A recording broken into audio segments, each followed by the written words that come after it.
Welcome back, everyone. It's a pleasure to chair. I'm Lauren Lessing. I'm the director of the University of Iowa Stanley Museum of Art. If you noticed a beautiful new building right on the corner of Burlington and Madison Streets in Iowa City, that's our museum. And I'm just going to put in a plug for our opening on August 26th. I hope that you can make it back to Iowa City next year to see our inaugural installation, which we're titling Homecoming. Welcome to this third session, which is titled Labors of Love. It's a real honor to be able to introduce our first speaker this afternoon, Sarah Rovang. Sarah is an architectural historian based in Santa Fe, New Mexico. As a program officer at the Toma Foundation, she oversees grant-making initiatives and research related to rural arts and education. Born and raised in New Mexico, she holds a PhD in the history of art and architecture from Brown University.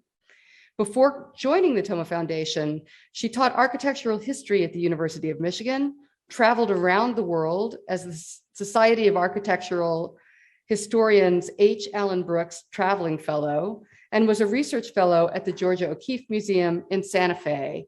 Please join me in welcoming Sarah Rovang.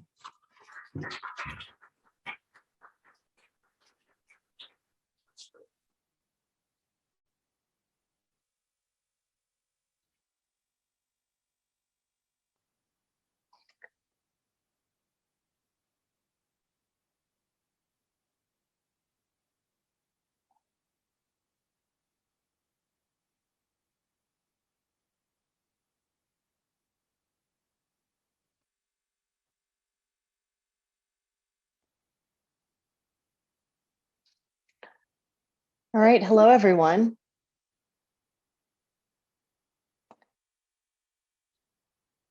Okay, I'm going to assume you can hear me unless I am told otherwise.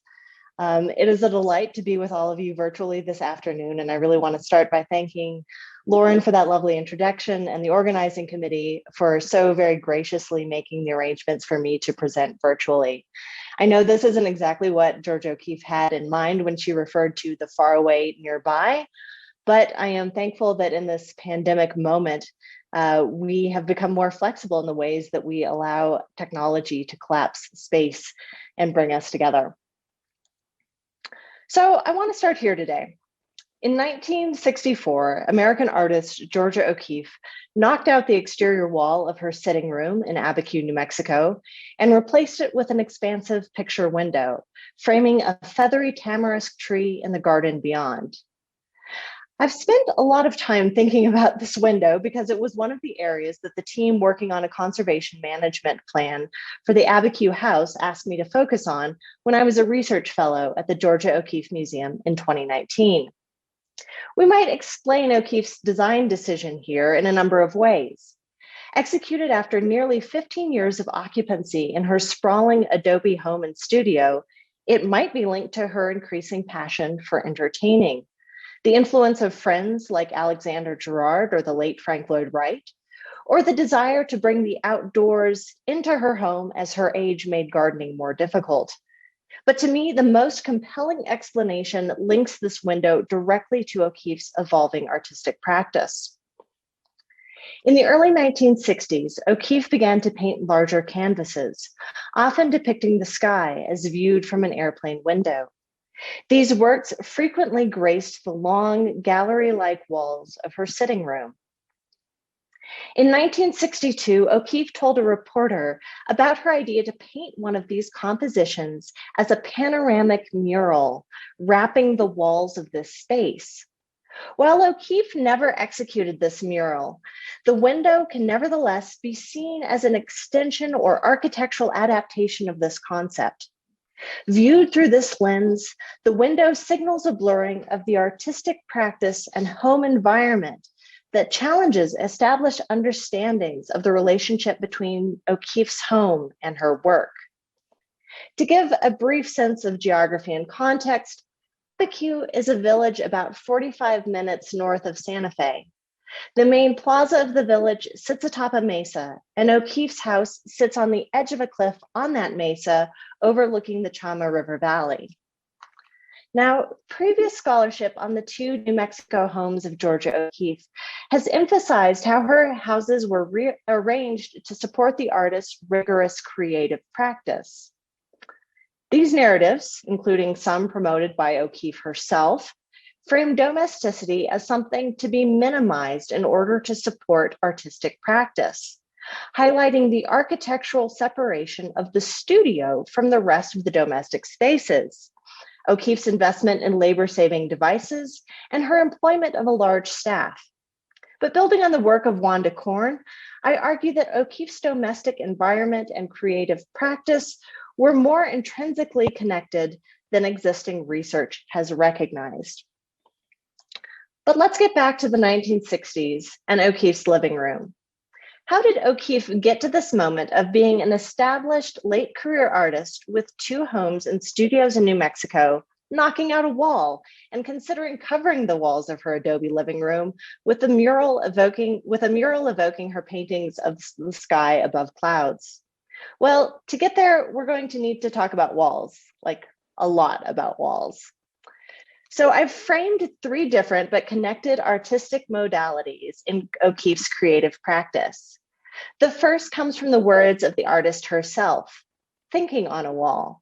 That is, the use of walls as testing spaces to see how her paintings occupy physical and architectural space. Next, we'll explore the idea of thinking with a wall, plumbing the Patio Door series to discover how architectural texture played an undervalued role in some of O'Keeffe's most iconic paintings. And finally, we'll come to the idea of thinking as a wall, the blurring of art and architecture in O'Keeffe's longstanding and largely unrealized vision of creating mural art. Throughout her career, O'Keeffe's painting practice took account not just of the two-dimensional image on the canvas, but the relationship between the painting and the frame, including its shape, depth, and material, the position of the framed painting on the wall, and the wall's relationship to the rest of a fully designed architectural space. From very early on, O'Keeffe was attentive to the way that her works occupied and interacted with the built environment. For O'Keeffe, walls were creative and contemplative devices.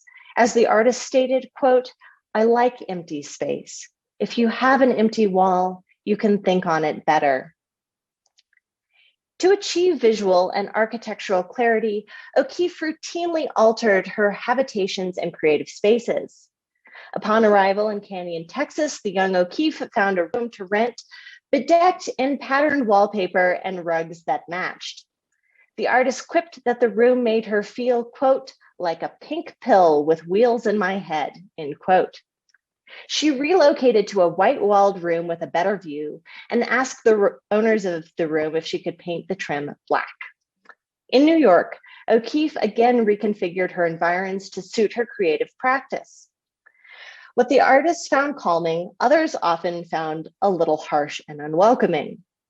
One contemporary writer, quoted by Wanda Korn in Living Modern, disparaged the artist's minimalist apartment at the Shelton as, quote, "a cloister or the reception room of an orphanage. So austere it was, with its cold gray walls and its white covers over dull upholstery."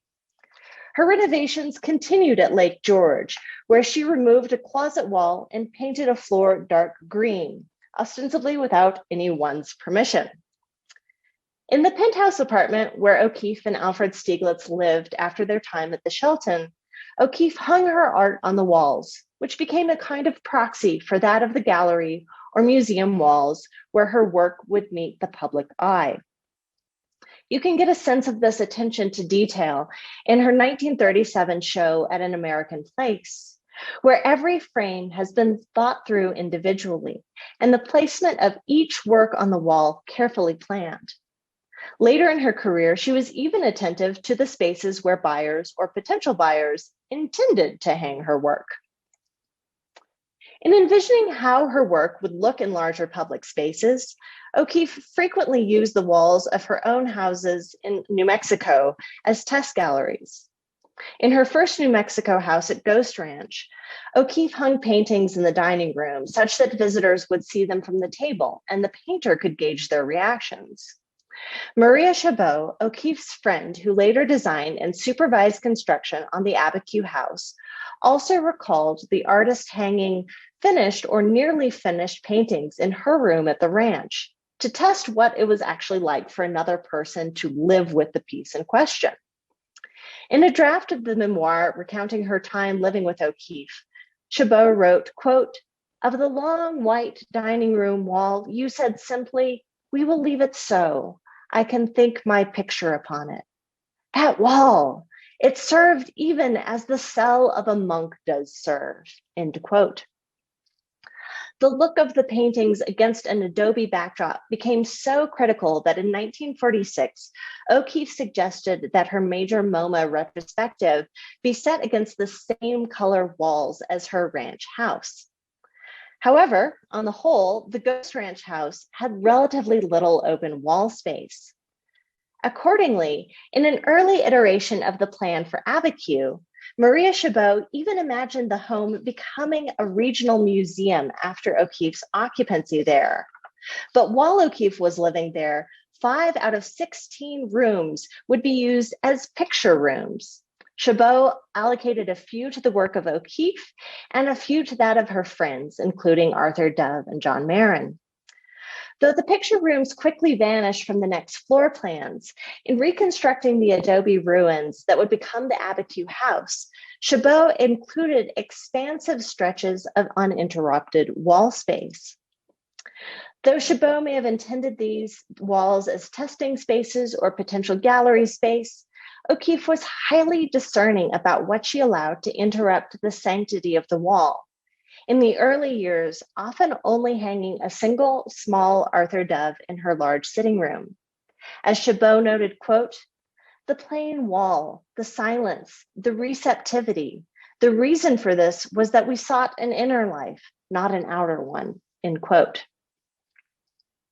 Well, having now explored the important relationship of paintings and walls, let's turn to the walls themselves. We've alluded to the particular tone and quality of the walls when we talked about O'Keeffe's desire to replicate the tone of her adobe walls at Ghost Ranch for the MoMA show. But now I think it's time to get very up close and personal with the walls themselves. One of the most well-known aspects of O'Keeffe's creative process was her propensity for working in series. This was also true of her homes, where she frequently copied the same architectural motif in multiple contexts, such as the corner wrapping windows that appear twice at Ghost Ranch and in her studio bedroom at Abiquiu. Among her paintings, one of the most iconic series is that of her patio door in Abiquiu, a subject she painted 24 times over the course of her 35-year occupancy. The door became part of the essential mythos of the house, something that attracted her to it initially, as described in this quote that contains the very famous line, that wall with a door in it was something I had to have.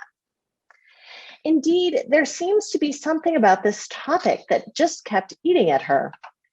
This painting is titled My Last Door and was painted in 1952.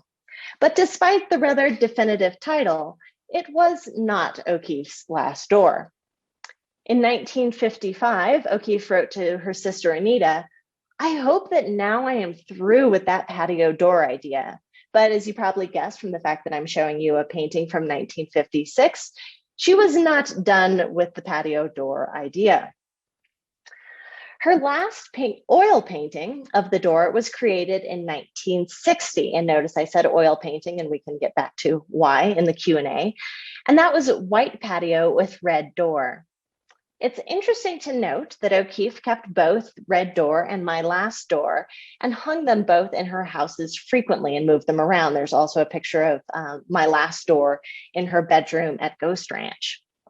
So why did she stop painting the door? Had she simply worked out everything that she needed to? Well, I mean, that's a possibility. But I have another theory, which has less to do with O'Keeffe feeling finished with the door and more about the changing physical environment of her home. In 1959, O'Keeffe decided to stucco the exterior of her adobe house at Abiquiu. Previously, O'Keeffe had employed local workers to apply traditional adobe mud plaster to her house. Depending on the weather, she would have to get her house replastered about once a year. But 1958 was an incredibly wet year in New Mexico, and O'Keeffe ended up having the house plastered several times. The plastering process was quite disruptive to her art and meant having a crew of workers up at the house for several days.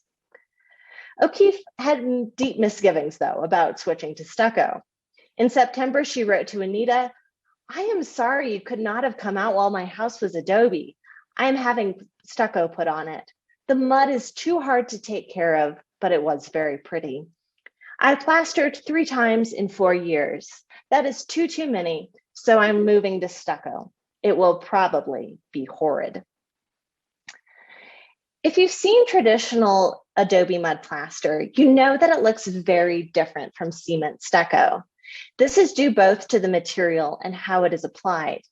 Adobe mud has a lot of character in terms of color and the way that light hits it. Depending on where the mud was sourced from, it can vary dramatically in color. Archival sources indicate that the original adobe used for the exterior of the house was actually more of a rosy color, leading one visitor to dub the house the Pink Hacienda. And if you are so lucky to get a chance to look inside O'Keeffe's garage, you can get a little bit of a flavor of what that rosy colored adobe actually looked like.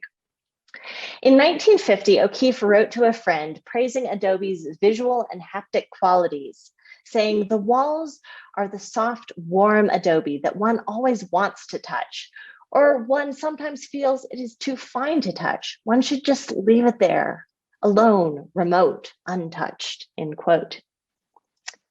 In New Mexico, adobe mudding is traditionally women's work, and it is done literally by hand, which is registered as a fan shape where the artisan took the mud and smeared it across the adobe bricks.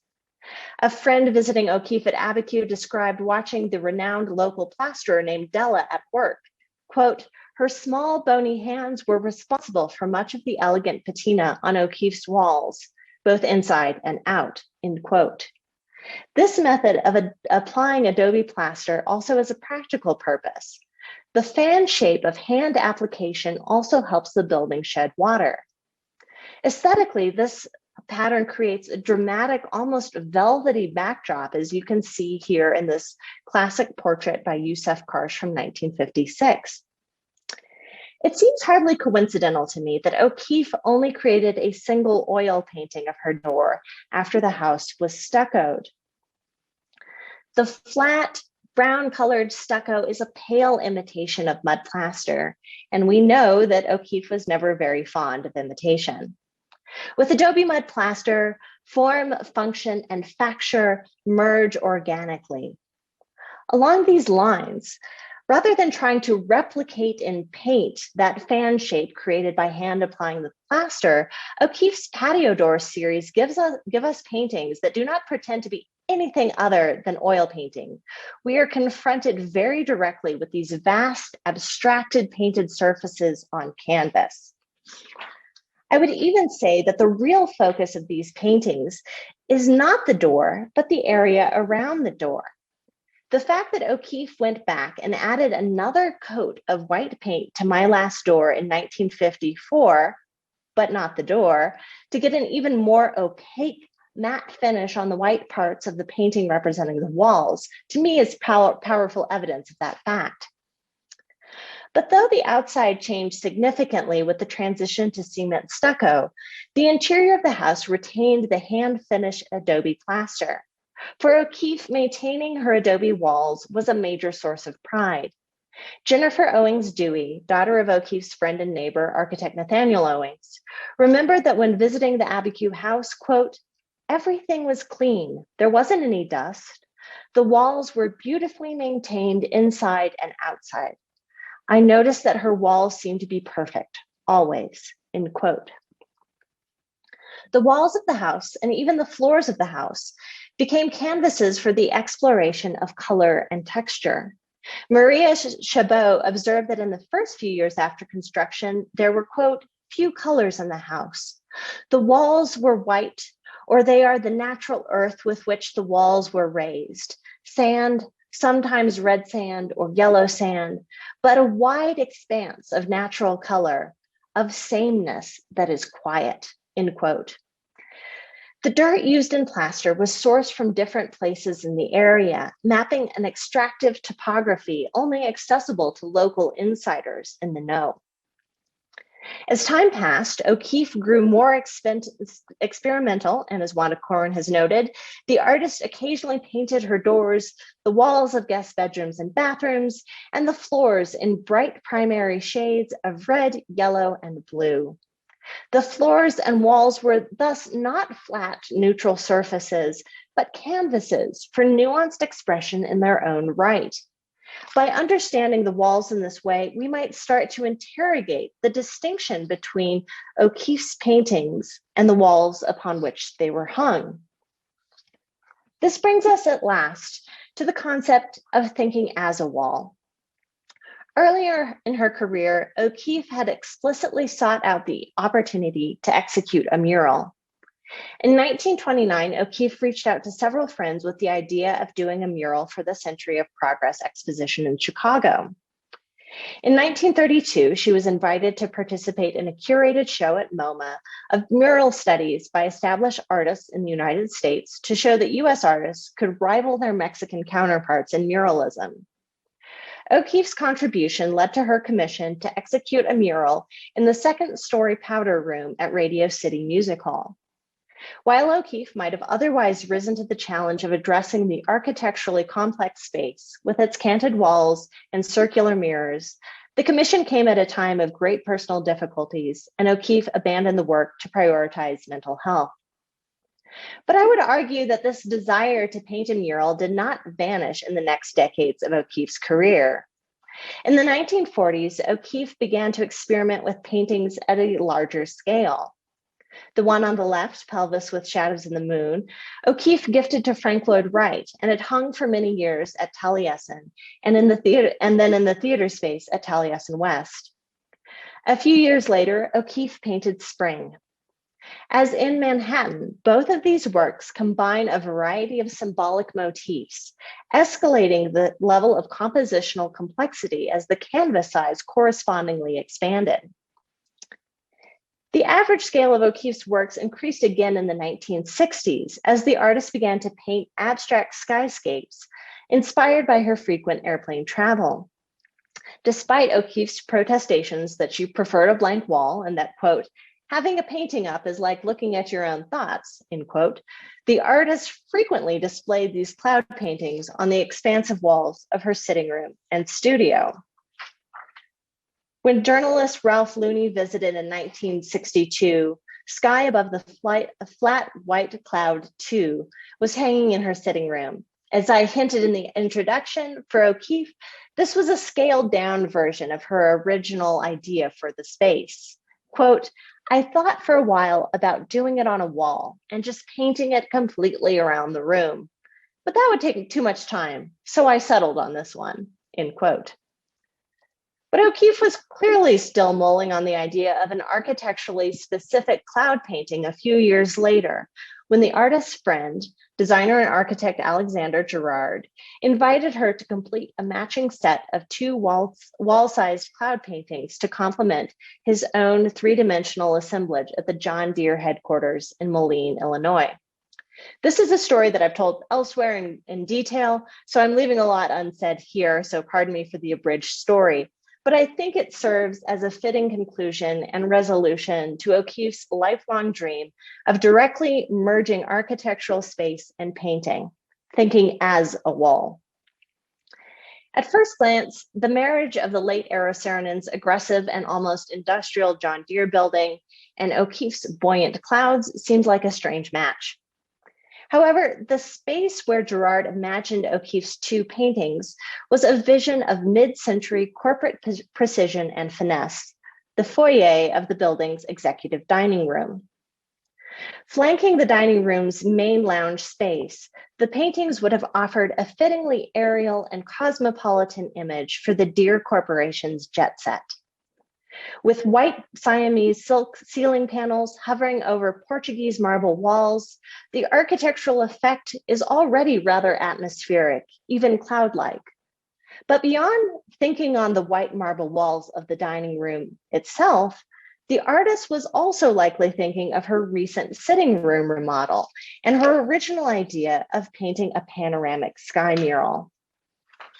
In communicating O'Keeffe's vision for the space, architect Kevin Roche, who had taken over the Deere headquarters project upon Saarinen's death, urged William Hewitt, the president of Deere and Company, to see O'Keeffe's cloud paintings in person hung in her house.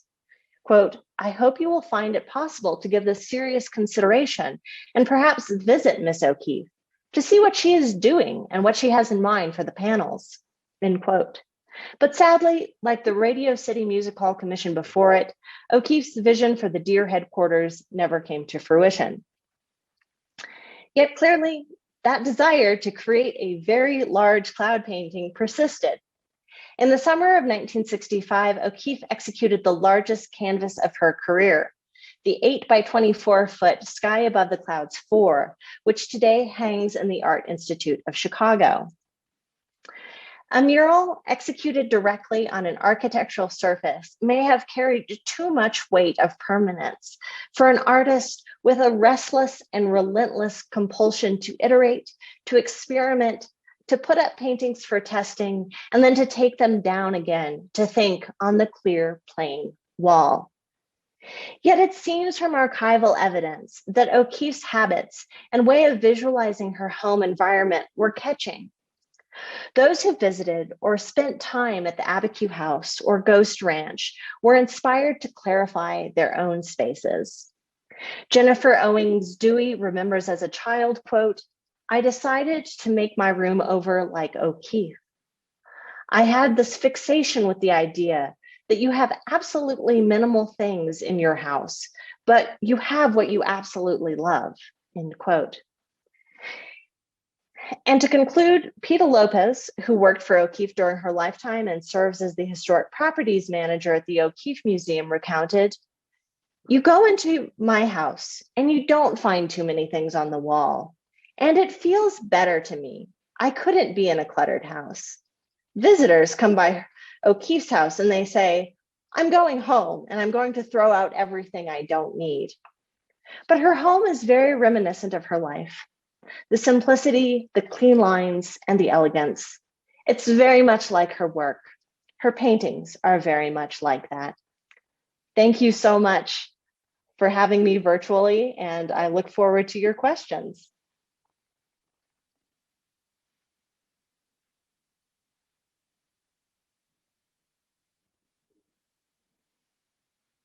Question, but then I don't want to monopolize because I'm sure many of you have questions as well. What a wonderful talk. I'm also really interested in the relationship between art and the domestic sphere and have been for a long time. So this dovetailed really wonderfully with some of my own research. And I wonder if you have thoughts, my research really focuses on the 19th century and the way at the end of the 19th century, art and domesticity were separated by a new generation of mostly male art professionals.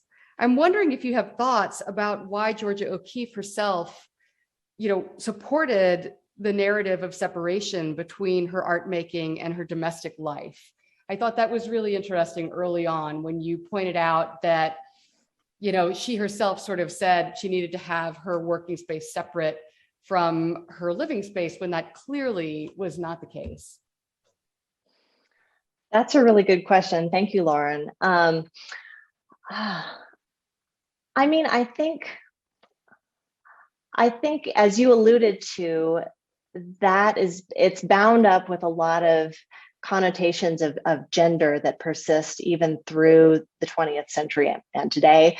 And I think the idea of having an artist who portrayed herself as fully invested in the domestic sphere, for her might have risked feminizing her work too much. You know, there's a famous quote where she says, you know, I don't want to be known as a great woman artist. I just want to be known as a great artist. I'm paraphrasing, but I think that had a lot to do with the fact that she made such a statement about the separation of her workspace from the rest of her living environment. That makes a lot of sense. Thank you. Are there other questions?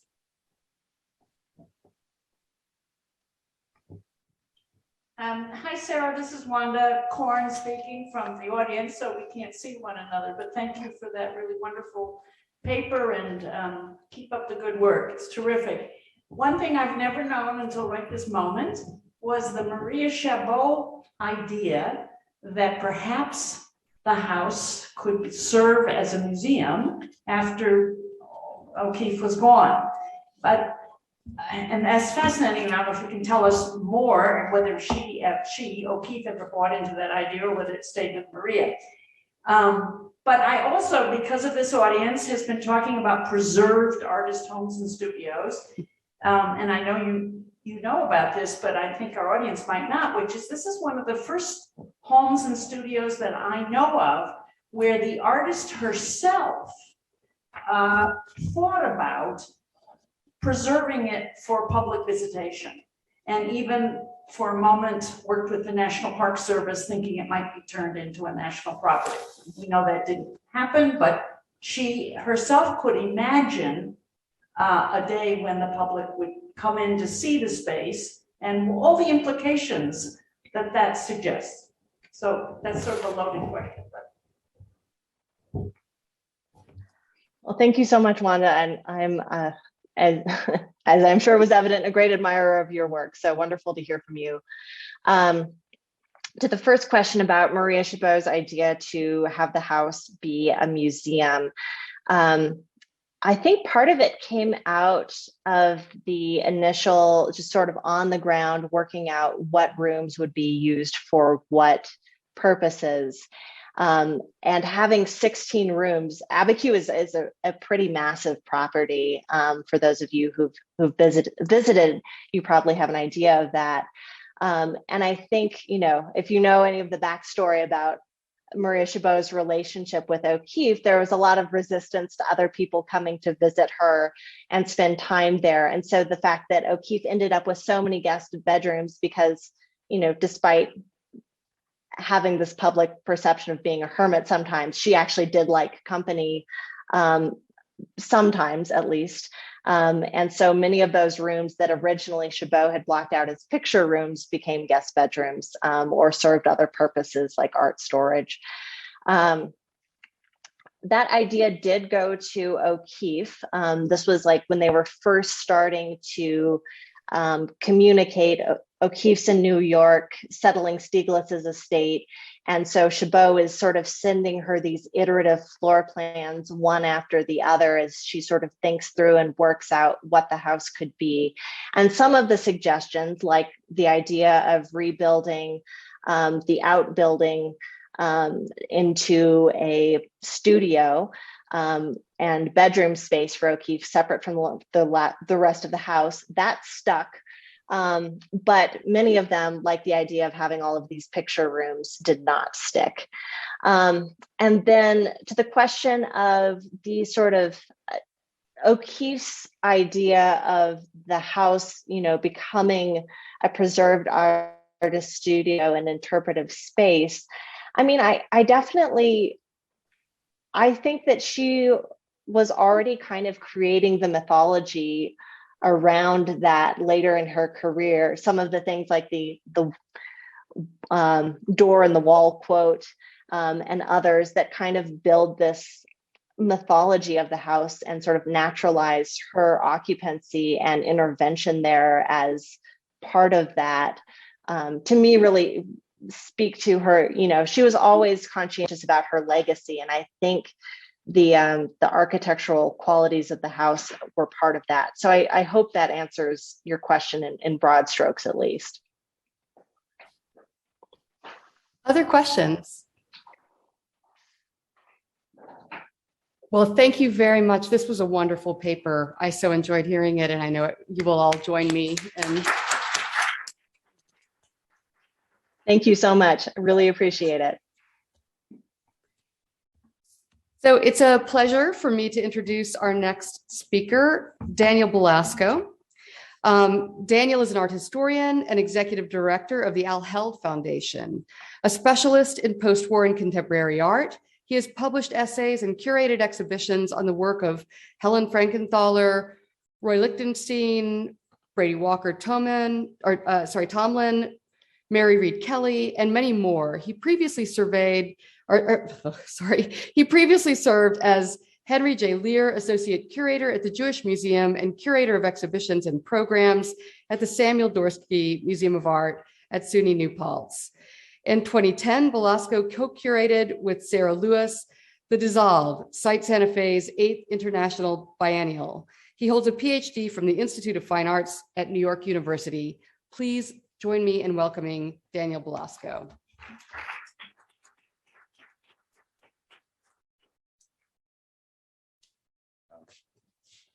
Good afternoon, everyone. Thanks for sticking around. I'll just get myself oriented here with the tech. How do I advance? Use this? Okay, great, thank you. So thanks, Maura, Valerie, boards of the Grant Wood Artist Colony, and Haas. It's really, it's been a privilege, an honor to be here.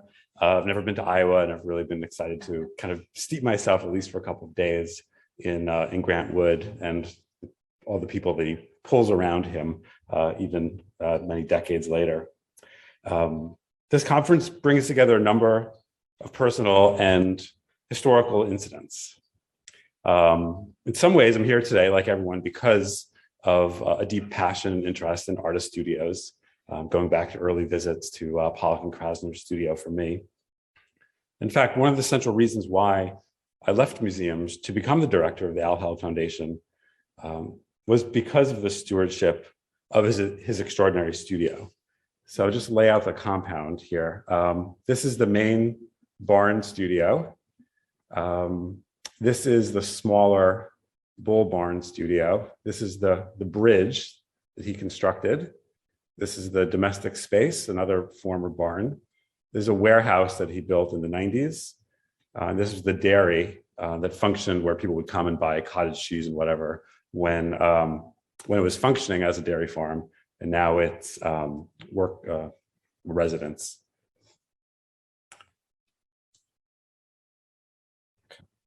Upon entering the vast hayloft of this former dairy barn, my jaw dropped, my heart leapt. It's a wow feeling that formed the kernel of my vision for the foundation to activate the space as a site of learning and of inspiration. That elation upon first entering the hayloft, with its trussed supports almost 30 feet above the floor at its apex, was first experienced by the artist. Held called it my chatra, and later reflected, quote, "It was like God was looking after me." Such lofty spiritual sentiments from a Jewish red diaper baby reveals the studio's power of place. And another full circle. The barn was built from architectural plans, hardware, and equipment supplied by a company located only about 60 miles from here. Loudon Machinery Company of Fairfield, Iowa, operated starting in the 1860s as a manufacturer of hay carriers, then opened its architectural office in 1906. An estimated 25,000 barns of Loudon design were built across the country. That's according to Wikipedia. I have no ability to verify that. Around 1919, Harry Bailey, a wealthy New York City ice merchant, decided to play the gentleman farmer and established a dairy in the Catskills with a prize-winning herd of Guernsey cows. He worked with Loudon, most likely their Albany, New York office, which is a little over an hour from Boyceville, where the foundation is located, to construct scientifically advanced barns with modern equipment and designs to promote air circulation and moisture control. These plans and isometric cutaway views of some of Loudon's standardized buildings can be seen in a 1915 catalog. The rafter structure, window placements, concrete foundation, and overall proportions here are nearly identical to those of the barns built by Bailey. So this presentation will examine Held's acquisition and renovation of just one of these barns, the 115 by 36 foot largest barn, and its relationship to his painting practice. The edifice's stark geometries and long vistas appeal to Held's complex, multi-perspective aesthetic. He preserved many original interior details while modernizing the facility during his 40-year ownership. Born and bred in New York City, he came to identify his art with the genius loci of his country studio. Oh, there it is, a little blurry with his father. So Held painted big, really big. Works like Circle and Triangle at 12 by 28 feet pushed the vertical limits of his rented city studio on Fifth Avenue across from the Flatiron Building. The massive shapes are compressed not just by the edge of the canvas, but by the envelope of the physical studio. At this time in 1964, Held was beginning to earn steady income from galleries in New York and Europe and teaching at Yale School of Art. When looking to buy his first summer studio, he needed big and he needed cheap. That brought him one snowy February 1965 to the abandoned remnants of Harry Bailey's beloved Beechford Farms. So you can just see again, that's what became the painting studio, the residence. That's a ceramic clad silo, which is fascinating in its own right. Two other silos, the dairy, just another view. That's the main studio, residence, bull barn. The driveway was dirt, the property overgrown fields with a fenced corral. You can see the fence. And the building's in disrepair. But the well-built old dairy farm possessed great potential. So Held bought the 4 buildings, which are set on 2 1/3 acres, for $8,000. The decision represented an optimistic leap of faith by a man whose immigrant parents had never owned real estate. They still rented an apartment in the Bronx. He took the hayloft of the largest barn as his studio, and his partner at the time, artist Sylvia Stone, took the hayloft of the bull barn as hers, and the family converted the 3rd barn into the residence. That first summer, Held bartered with Yale alumni, Robert and Sylvia Mangold, and Paul Brown and Susan Shatter, to paint the exteriors red in exchange for living there rent-free. This arrangement was typical of Held's DIY ethic. A high school dropout, Held worked in various trades to support his painting practice as a young man in the 1950s. Thanks to his friend Nick Krushnick, he learned carpentry and obtained a union card. This allowed him to get a job when he was in San Francisco in the mid-50s to construct the wooden molds for the concrete forms that were used to build the Embarcadero Freeway, much reviled, which is later torn down. These experiences contributed to his workmanlike or builder's approach to creating art in the world to foster it. Held's improvements to the barn studio unfolded incrementally. The first 25 years, the barn interior remained largely raw space. Here we see it from 1966 when Held moved in and started painting. A table and a minimal wall. The storage spaces over the right were soon removed. And here we go. By 1968, a partition in the back enclosed the space somewhat and added another painting wall. In these photos, the array of roughly 9.5-foot high paintings from this early black and white period distinguish the immense volume of the country studio as compared to the same studio they had in the city with its confined ceilings. So without climate control or insulation, the studio became an oven in the summer. Held coped with the heat, and we have photos of him just in his underwear and flip-flops, which I decided not to show, but come visit the archive and I'll show you them. And he built successively wider and taller walls to accommodate the increasing size of his mural commissions. So this the image is a little dark here. We see it from 1970 when Held was painting a 90-foot mural commissioned for the modernist Empire State Plaza in Albany. This photo is a rare view of how it began to work. So you can see these like rough outlines in charcoal and graphite, which later became the sub-basis of these very refined,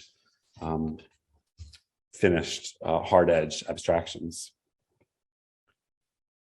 Also visible is the skylight. To permit the natural light while preserving the rafters, he removed a section of the roof and replaced it with translucent corrugated fiberglass panels. So after a 12-year black and white period, Held's paintings returned to color in 1978 in order to accommodate greater visual depth and illusionistic space. This drive to open up the picture plane to insert more imagery in each painting influenced additional alterations to the studio. So by 1983, Held extended the height of the studio wall to nearly 15 feet to paint Mantegna's Edge, 1983, a 14.5-foot high by 50-foot wide commission for Dallas office buildings. This is an early state. It doesn't look like this anymore. And in fact, the painting's now at the Boca Raton Art Museum. So I encourage you to go there. So noticeable in these photos are some of the retained barn features. The Y-shaped wooden ventilation ducts are prominent. You see those here. Their inverted diagonals cutting across the ribbing of the rafters created two overlaid patterns. So I'm not proposing a direct correlation or that Held consciously transposed the barn structures into his own work, but I am suggesting that there's a parallel sensibility, a shared eye. The same artist who respected the integrity of the original structure is also painting some of the most spatially oriented abstract works in the history of art. This dual approach of rigorous modernism in his paintings and historical adaptation in his studio stems from Held's contextualist position towards the relationship between art and architecture. From the start of his career, his paintings strove to engage the world beyond the flat picture plane. Quote, "The space between the canvas and the spectator is real, emotionally, physically, and logically. It exists as an actual extension of the canvas surface," he said in 1958. This attitude stemmed in part from his early admiration of social realism, site specificity, and the Mexican muralists, especially Siqueiros, with whom Held had hoped to study in San Miguel de Allende before his whole studio. Held had served in the Navy, had the GI Bill, and was hoping to use the GI Bill to go to Mexico, but the US government, because Siqueiros was a communist, no longer allowed him to use his funds in that way. So he went to Paris. That's an aside. Held's three-dimensional thinking about two-dimensional surfaces necessarily brought him into conversation with some of the current trends in architecture and sculpture. This is the only photo we have of Held at Yale at the time, which was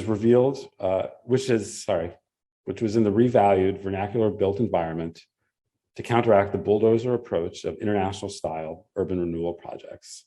So at Yale, Held was exposed to the ideas of art historian Vincent Scully, architects Robert Venturi and Bernard Rudofsky, all proponents of the postmodernist integration of contemporary design and local context. So from about 1965 to 67, Held was deeply engaged with ideas around art and the environment. One of his seminars put his ideas to the test, assigning his students to create work to be installed in unusual locations, such as stairwells, throughout the controversial Paul Rudolph Art and Architecture building, which perhaps was his protest against the fact that the graduate studios were considered tiny compared to the spaces allotted to the architectural students. All right, so the enormous interior volume of Held's painting studio permitted him to test his idea of, quote, scale as content in his own painting. An early example was how he utilized his barn's spaciousness to mock up the site-specific settings of his first architectural commission, a pair of 21.5-foot murals for a Walter Gropius-designed office building in Ohio. Attentive to the embodied experience of painting, Held worked as both carpenter and artist, built a frame and scaffold about 8 feet above the floor to mimic the mural's locations over doorways. So something only possible in the barn studio. In 1974, Held incorporated his studio into a business, which he called Beechford Incorporated, naming his professional practice after the farm and recapitulating the original owner's pride of place. The expanse of the barn facilitated the opening of space within his paintings. We see this when he recreated the architectural setting of another public commission for a state office building in Ohio, unusually situated on 2 planes that meet at a right angle. He constructed a framework to build the 40-foot long canvas, Roberta's Passage. The frame was set on wheels, allowing it to be rolled around the studio as the light conditions changed.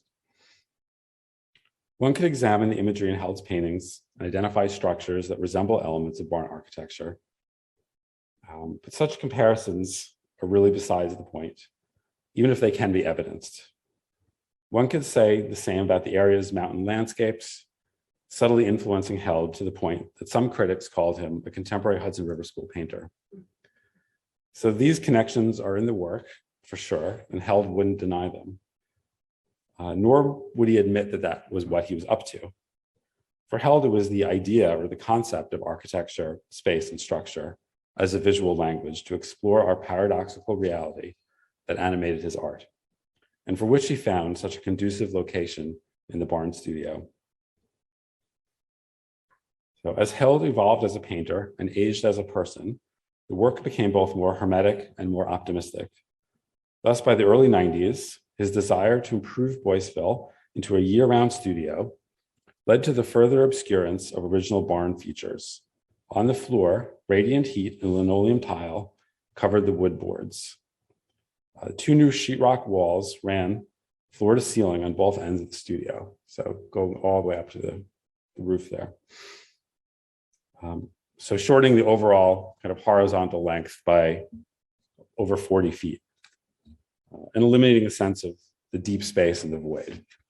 Light was better controlled, and the studio, though still massive with the power to awe, was now a bit more compact and somewhat domesticated.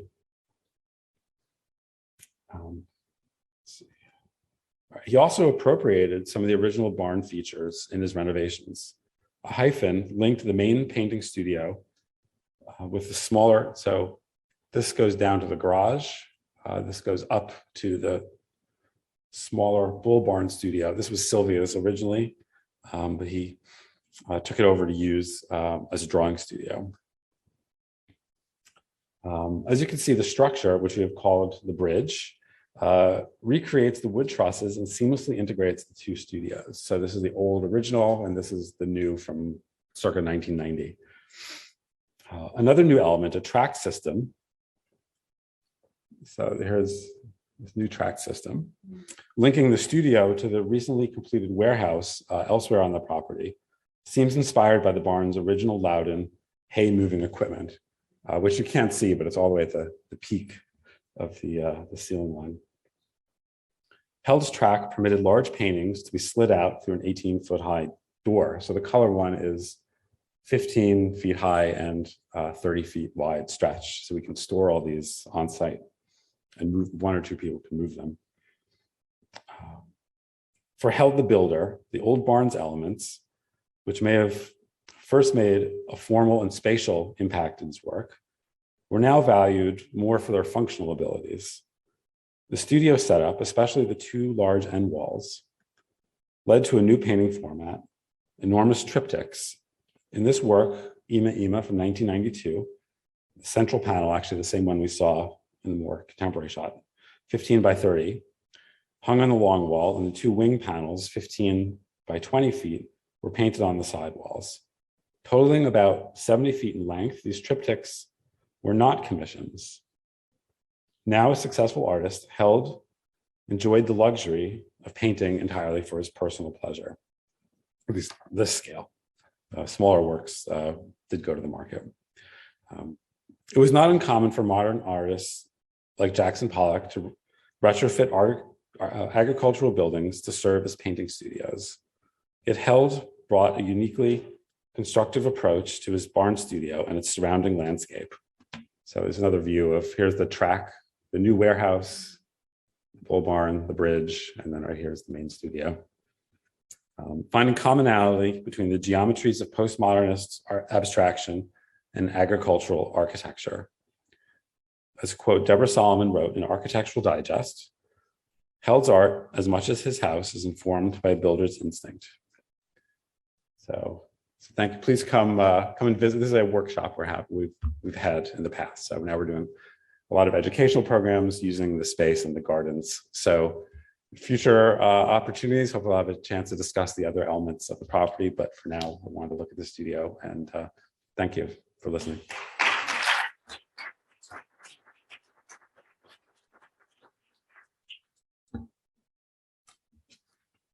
Thank you so much. That was really a wonderful talk. I was writing as fast as you were. I have a pretty loud voice, but I will. I see.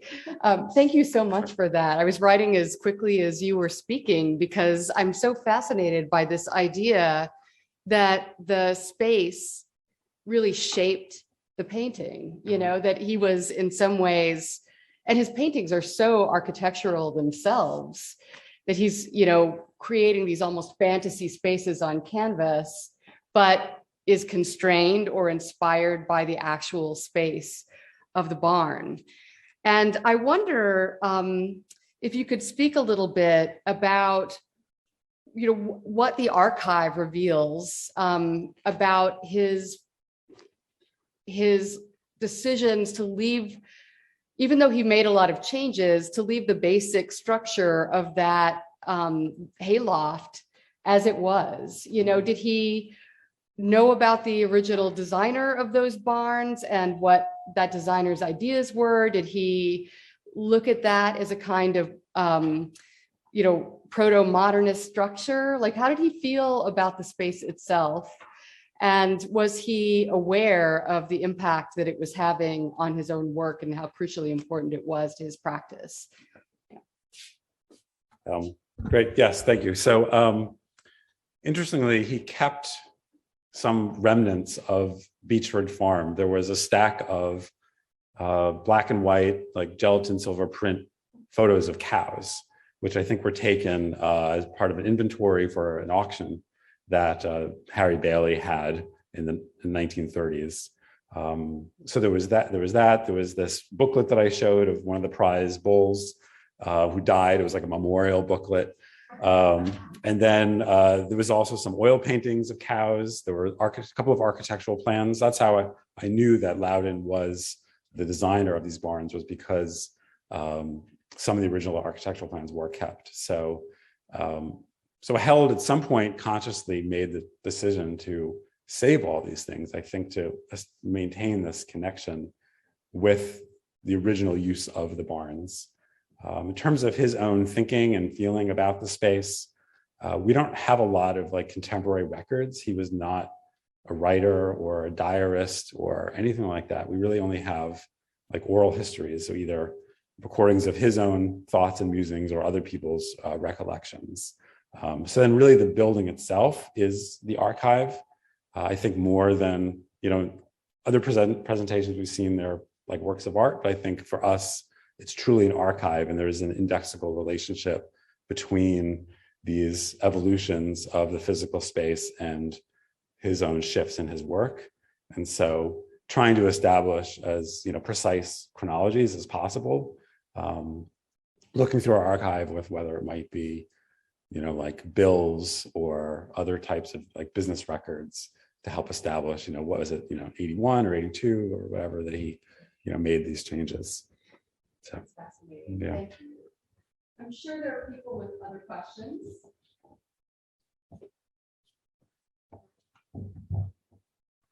Thank you for that fascinating presentation. For those of us who know Al's paintings and have never seen his space, it's transformative. I mean, Great, it's thank like you. so to point what this whole thing is about. It Right. now makes me look at the work totally differently. You had a huge painting in Detroit, Mhm. and now I'm thinking of that in a very different way. Right. So as a foundation that's from an artist, Mhm. are you well endowed? And so are you able, do you have a sustainable budget for your program and projects? And I asked this too, because you mentioned something about a dairy farm, and I'm wondering, are you doing some side marketing on that there? No. Did you revive any of those cows? Yes. But you know, like, how are you integrating with the community that's Yeah. there? So I'd just be curious about that. Yeah. So we have a collection of Held's work still in the warehouse, which we usually use mostly for educational purposes, but we do release some paintings to the market.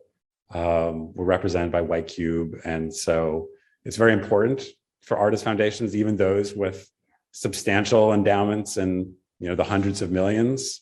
We were not one of them, but it's nevertheless, it's still important for all artist foundations to be in the market, because that's how future, or not just future, but current generations of, you know, new critics, curators, collectors are exposed to the work, and hopefully, you know, gain a more international presence. I joined the foundation about 5 years ago, and it was my charge to imagine and then implement what our public programs could and should be. And for me, the barn and the studio is very much the center of that.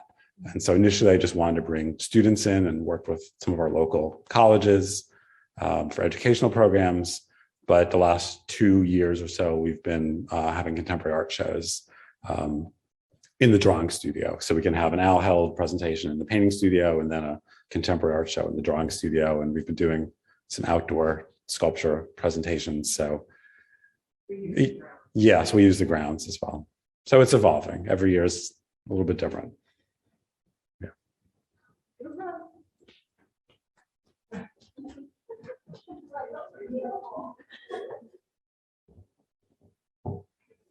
Thank you, Mara, and thank you, Danielle, for what I think was a discovery for many of us here in the room who even consider ourselves to be pretty well versed in preserved artist homes and spaces.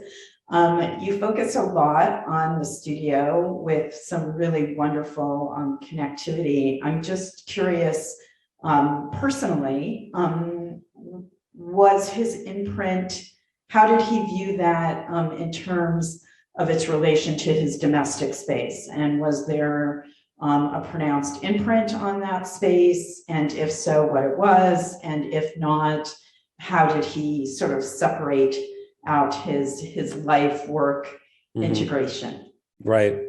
So a couple of layers to respond to that. Because he had multiple buildings, there was a clear physical separation between the studio and the domestic space. So one of the smaller barns was initially set up to be a residence. And there was connection between the architectural design of the floor plan, when how he divided that first floor was modeled on one of his paintings. It's sort of like a Greek or Maltese cross. So at that point, he and Sylvia had 3 children from previous marriages, and they were both more or less around or at home. So they needed to create 4 bedrooms. And so each corner of the ground floor, they cut out a space for a bedroom. And then actually the doors were painted primary colors, similar to, in fact, I was reminded of this seeing the slides from the O'Keeffe presentation. But that was only in the 60s. But then it continued to change. The residence was constantly remodeled as his personal life changed through, various divorces and marriages. And this was only his summer residence. A whole other conversation would be about him being a pioneer in Soho. And he and Alex Katz and a few other people were among the first to co-op a loft building in 1968. And then they moved in 1969. And Alex Katz is still there. And Stephen Antonakis, his studio is there. Held was there until the 90s when he sold his loft. But, Mara, Al's daughter, who's at the foundation, always liked to joke that the barn studio is his smaller studio. And by square footage, the Soho studio had about 7,500 square feet. It was enormous. But since it was sold in the 90s and it's not a part of the foundation's property, he also had a home in Italy from the 80s to his death. In fact, he died there. So kind of interpreting his work through his spaces is like really important project that, I guess I'm grateful that, these kinds of conversations kind of help frame, the work that I need to do to interpret Held's work, more carefully, like through his particular spaces. But he also divided by medium. So there was the painting studio, which is the main studio, and then there was the drawing studio. And then when he was in Italy, he primarily worked in watercolor. So each of the sort of has like sort of compartmentalized his mind and his imagination very, very site specifically.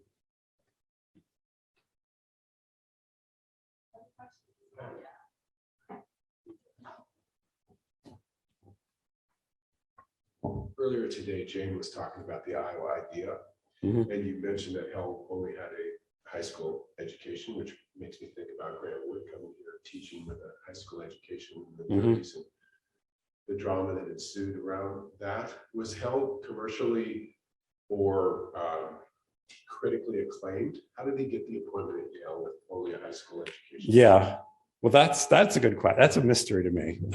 He was critically acclaimed. He was starting in 1960 or 61. He was considered a leader of the new hard edge abstract painting, which was sort of the next generation after the abstract expressionists. And so he started to be in major shows and was championed by Clement Greenberg, and sort of can go down the list. The Yale appointment was that he needed money, and he heard there was a lot of back and forth between New York City and Yale, and Jack Tworkoff was running the department at that point, and he was really interested in bringing in New York artists. And so actually Alex Katz, who was an important friend of Held's in the 60s, was already teaching there. And Held asked him if he can get him an appointment. And as a visiting, he was never a full-time professor. He was always like a visiting critic, eventually rising to the rank of professor, but in an adjunct capacity. So Held, there's actually Katz tells us a very funny story, or maybe it's Irving Sandler, that Held had a great deal of anxiety about he never actually graduated from high school. He dropped out when he was 16 and joined the Navy when he was 17, right after the end of World War II. So he had a lot of anxiety about how could he, who dropped out of high school in the Bronx, be teaching at Yale to the master's students. It wasn't even the undergrads. And Katz said that these Yale kids, like, they're a bunch of punks and you're a real gangster. And that was sort of gave him the encouragement that, like, he was the real deal and that he could hold his own. And someone mentioned about he was an autodidact. So that was an important element of his self-study. Wasn't Albers still there? No, Albers had left. Yeah. Okay, but in some ways, would be taken away. Yeah. In that full history of Black Mountain College, was teaching at Yale, who did the previous MFA, who had the first MFA at Yale. Right. But I guess Tworkoff really had a big influence with bringing in a lot of professors, including Held. But then Held was able to continue and solidify his status there, even after Tworkoff left.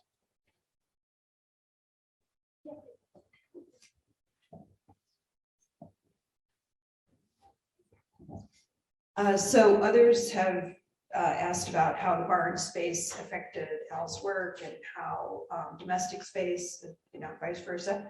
I'm going to ask about how that vast Catskill landscape might have had some kind of interaction with his work, kind of within the confines of a closed-in barn. It's interesting. Yeah, that property had always been praised as being like a particularly beautiful site. I mean, long before Held moved there, when there were the first articles in local newspapers in the 20s and 30s about Beechwood Farm, they just said, like, these were like the most beautifully sited barns in the whole region. So there was something special already about that place, and he was fortunate enough to be able to acquire it. He was always, I think, he's a very cerebral artist, and so he's always working out kind of very formal issues and problems within his own painting in relationship to whatever was kind of happening in contemporary painting. So I don't know if he was ever really looking at the landscape, but I think he probably absorbed it to a certain extent.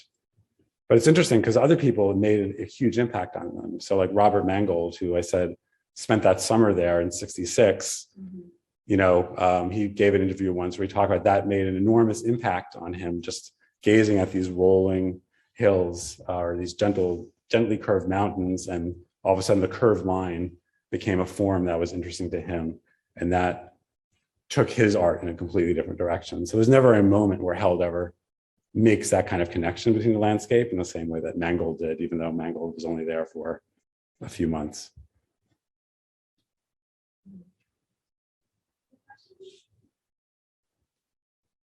Thank you so much. Sorry, there's one more. Sorry, it's hard to scan the room. Thanks. In the period that you were describing, where Held, finally had the ability to really be painting for himself rather than for major commissions. It's ironic that that's the point at which the barn begins to look most like a gallery. Mm-hmm. With the walls and the new floor. Mm-hmm. Were people making pilgrimages out there to see his work, or was this a gallery for one? We never thought of it as a gallery. People came for business, but I think he was more active in the 70s and the 80s when he was still establishing himself in terms of having a lot of visitors and people coming up. And I think by that he became much more self-sufficient socially and artistically by the early and certainly by the later 90s, and even his own process, because as he had added that place in Italy, and the Italian Renaissance became this really important source of inspiration for him. And so he was painting watercolors in Italy that became the sources for paintings in Boyceville.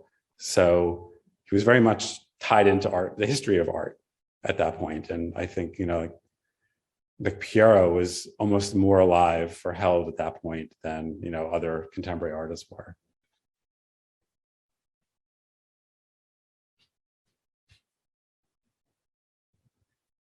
Thank you very much. Sure, thank you.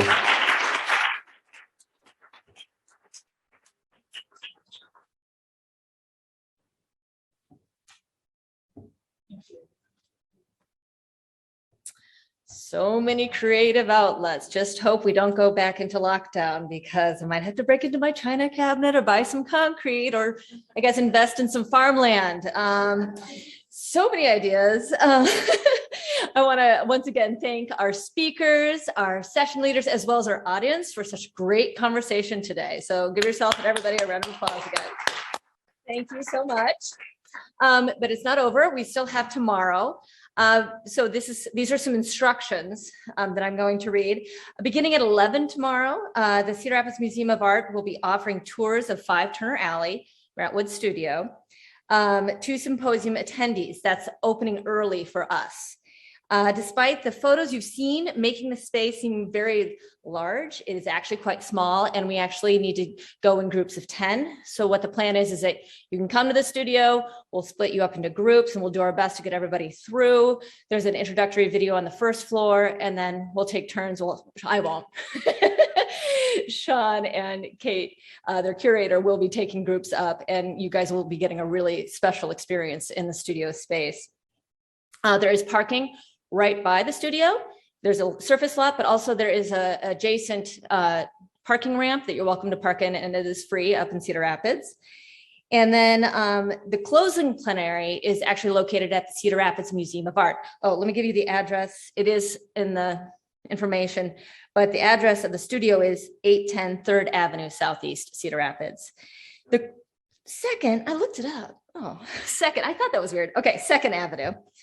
Thank you, Sean. The closing plenary, however, is which will be featuring Sean Ulmer speaking about the Grantwood Studio, Victoria Monroe speaking about the Alice Austin House, and Helen Harrison, who is going to be speaking on the Jackson Pollock and Lee Krasner home. That will take place in the auditorium at the Cedar Rapids Museum of Art, which is a few blocks away at the Cedar Rapids Museum of Art, and that is located at 410 3rd Avenue Southeast, correct? For that, the parking is in the back. You actually access the parking off of 2nd Avenue. If you put it into your phone or wherever, it'll get you there. It's not as confusing as we're making it sound. The last bit is that you will be able to get to the auditorium without any kind of museum pass or anything You can arrive after noon when the museum opens, and the closing plenary begins at 12:30. And you won't need a pass to get into the auditorium. However, the Cedar Rapids Museum of Art has been generous enough to provide passes for those of you that want to continue and explore the galleries there. And if you have the time after the plenary to do so, I highly encourage it. It is such a wonderful museum. I grew up going there, so I'm a little bit biased, but I do encourage you to take advantage of that. So with that, we're actually finishing a little bit. Oh, yes, question. 40 minutes, 30 to 40 minutes. Because we're just getting to downtown, and actually the signage off the interstate is quite decent to get to the Museum of Art. Any other questions? Yes, Karen. Sure. Well, Sean, is it 810 2nd Avenue? That's the studio, and then the museum is 410 3rd Avenue. And if you do the math in your head, you can actually park at the museum and walk. If you want to, if the weather's nice. You don't necessarily have to drive between the two, but you can. It's only a few blocks. Is there an exit off the interstate that can just be told what is there?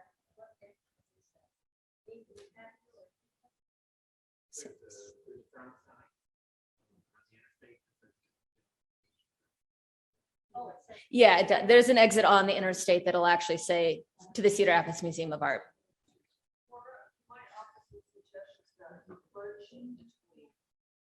I don't know that there'll be time for lunch in between.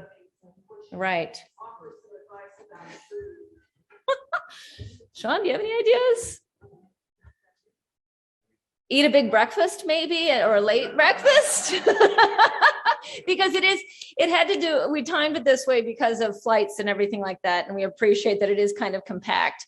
And so I think that's the best we can do, is try to eat as close to 11 and then do the tour and then have a late lunch.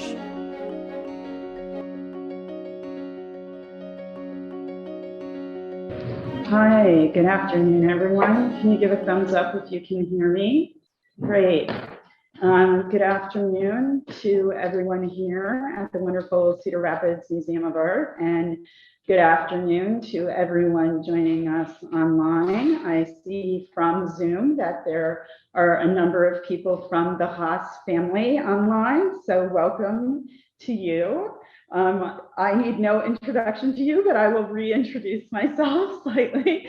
I am Valerie Valent, and I head up the Historic Artist Homes and Studios program, which is a program of the National Trust for Historic Preservation. This is a consortium of 55 independent museums and historic sites that are all open to the public in 25 states in this glorious union, and all were the former homes and working studios of American artists. And collectively, we draw 1 million visitors a year, and those artists represented in the network sites span 3 centuries and collectively represent the artists of the legacies of over 300 artists. And of course, I want to extend my thanks to Maura Pilcher for it takes a village, and she's one person to create something as amazing as this 3-day experience. I want to thank the Grantwood Art Colony, and I also want to thank the Cedar Rapids Museum of Art, and in particular, a speaker who will come up shortly, but Sean Ulmer, who is the executive director here at the museum, who just gave all of us an incredible experience, along with curatorial staff here at the museum, of the Grantwood studio, proving once again that no matter how great these papers are, it is a poor imitation of standing in the space. It never gets old. The awe and wonder is always the same. And I urge everyone to use this as a jumping off point to go and discover not only Grantwood Studio, go back again, but also any number of other places represented in the Haas network, but beyond. I want to just say that this closing plenary includes staff and scholars from 3 Haas sites. So we've heard throughout the 3 days papers that include sites within the network, sites without the network, but today is from practitioners working and inhabiting and activating those spaces today. And the selection is a great representation of the breadth of Haas. One is a converted loft in a carriage barn, one a former fishing shack, and one a pretty typical vernacular Victorian home with a dark room in the closet. And why that's important is it is a reminder that these works of art that are so incredibly well known and that we revere as part of American art and culture were often produced in incredibly humble spaces. Likewise, these 3 particular artists, I think, represent sort of the core of the diversity in Haas. So you have Pollock, who should just be Pollock. Whether you know paintings by Pollock or not, you've heard the name. You have Grant Wood, whose American Gothic almost everybody knows, although perhaps not that it's Grant Wood or anything about the artist. And then you have Alice Austin, an incredibly compelling, and just that story is going to draw you in, someone you may discover for the first time today. And the sites themselves also represent Haas and its diversity. To stand on the floor at the Pollock studio is transformative. It is something that cannot be replicated anywhere else in terms of understanding process. To be in the Grant Wood studio is to remember that artists consistently tinker and expand their spaces using other types of disciplines. And in terms of Alice Austin, the environment itself and the context in which she created her works in terms of her views just across the Verrazano Narrows to New York City. They say context is everything, and Haas is about context. And you will learn more about that through these wonderful papers. I'm just going to introduce briefly each of our speakers right now in turn, and then allow them to come up to the podium. Sean Ulmer, as I said, is the executive director of the Cedar Rapids Museum of Art, which are the owners and operators of the Grant Wood Studio. And prior to becoming executive director in 2014, he served as the curator of collections and exhibitions at this same museum for 9 years. So a former curator of my own heart. He has more than 25 years of curatorial experience, including over 120 exhibitions and acquiring numerous works of art. And he is also responsible for several exhibition catalogs. And for a longer example of the biography, I urge you to look in your program. Victoria Monroe is the executive director of the Alice Austin House, a nationally designated site of LGBTQ+ history and the only museum in this country to represent the work of one woman photographer, Alice Austin. Victoria is an art history educator, maker, and photographer, and she consults and speaks on LGBTQ+ curriculum development, historical and current LGBTQ interpretations in public and private institutions. And lastly, I have Helen Harrison, who is the Eugene V. and Claire Ethaw Director of the Pollock Krasner House and Study Center in East Hampton in New York, and is a former New York Times art critic and NPR arts commentator. She has been a curator at the Guildhall Museum and the Parish Art Museum, also out on East End of Long Island, and taught at the School of Visual Arts, and currently holds an adjunct faculty position at Stony Brook University. I, like Zach, this is the first time I have been in an in-person convening since March of 2019, and I am just so grateful for the energy and hospitality that we have experienced over these 3 days, and I look forward to hearing these last 3 papers. Thank you.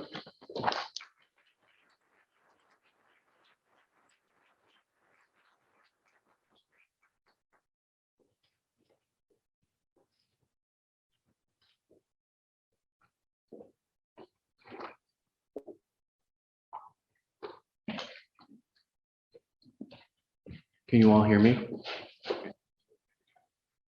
Good afternoon. I thank you for inviting me to speak with you about the Grant Wood Studio. Before I begin, I'd like to take a moment to thank both the Grant Wood Art Colony for organizing this symposium and the Historic Artist Homes and Studios program for sponsoring this afternoon session. The Grant Wood Studio was never meant to be a studio at all. It is at its very core a hayloft. This rather compact 975 square foot space with its sloping ceiling and exterior staircase was nothing more than the second story of a carriage barn, which housed several carriages and horses and used to draw them. It was a brick structure built to accompany a Georgian Revival style mansion constructed in the mid to late 1890s by George Bruce Douglas Jr. George Douglas, along with his brother Walter, were the co-founders of the Douglas Starch Works, an important early company in Cedar Rapids, which by 1914 was the largest starch works company in the world. He was also the son of industrialist George Douglas Sr., a Scotsman who, with Robert Stewart, founded Douglas and Stewart Cereal Mill, which eventually became known as Quaker Oats. George Douglas Jr. and his family lived in the house until 1906, when they arranged a rather unprecedented house swap with Carolyn Sinclair, widow of Thomas Sinclair, founder of the Sinclair meatpacking plant. Mrs. Sinclair felt that her home, an 1886 brick Victorian, then outskirts of Cedar Rapids, was too large for her family, and the Douglases in turn wanted more property in order to plant formal gardens, which they did, as well as installing servants' quarters, greenhouses, and caretakers' cottages. They renamed the property Brucemore, using George Douglas's middle name Bruce. The 26-acre property is now part of the National Trust, to which it was donated by George's daughter, Margaret Hall, upon her death in 1981. But back to the Georgian Revival home, now occupied by Mrs. Sinclair and her family. It was during the Sinclair's time at this property that they decided to have the carriage house moved about 40 feet away from the main house. They owned the adjacent lots, so they had the space to expand. But the exact reason for the move is unknown. In 1917, 11 years after the house swap, Mrs. Sinclair passed away and the property was occupied by her son, who in turn sold it in 1923 to John B. Turner, a local mortuary owner whose nearby funeral home had grown too small for his business. John B. Turner and his son David employed a friend of his son's, one Grant Wood, to help convert the mansion into a funeral home. The Turners added a large wing to one side of the mansion, and Wood designed, among other things, the rose-colored bay window in front of which the bodies were laying. It was John B. Turner and his son David who invited Grant Wood to use the hayloft as a potential studio, for they no longer needed the space as a hayloft, as their hearses were all motorized by this period. This was a critical moment for Grant Wood.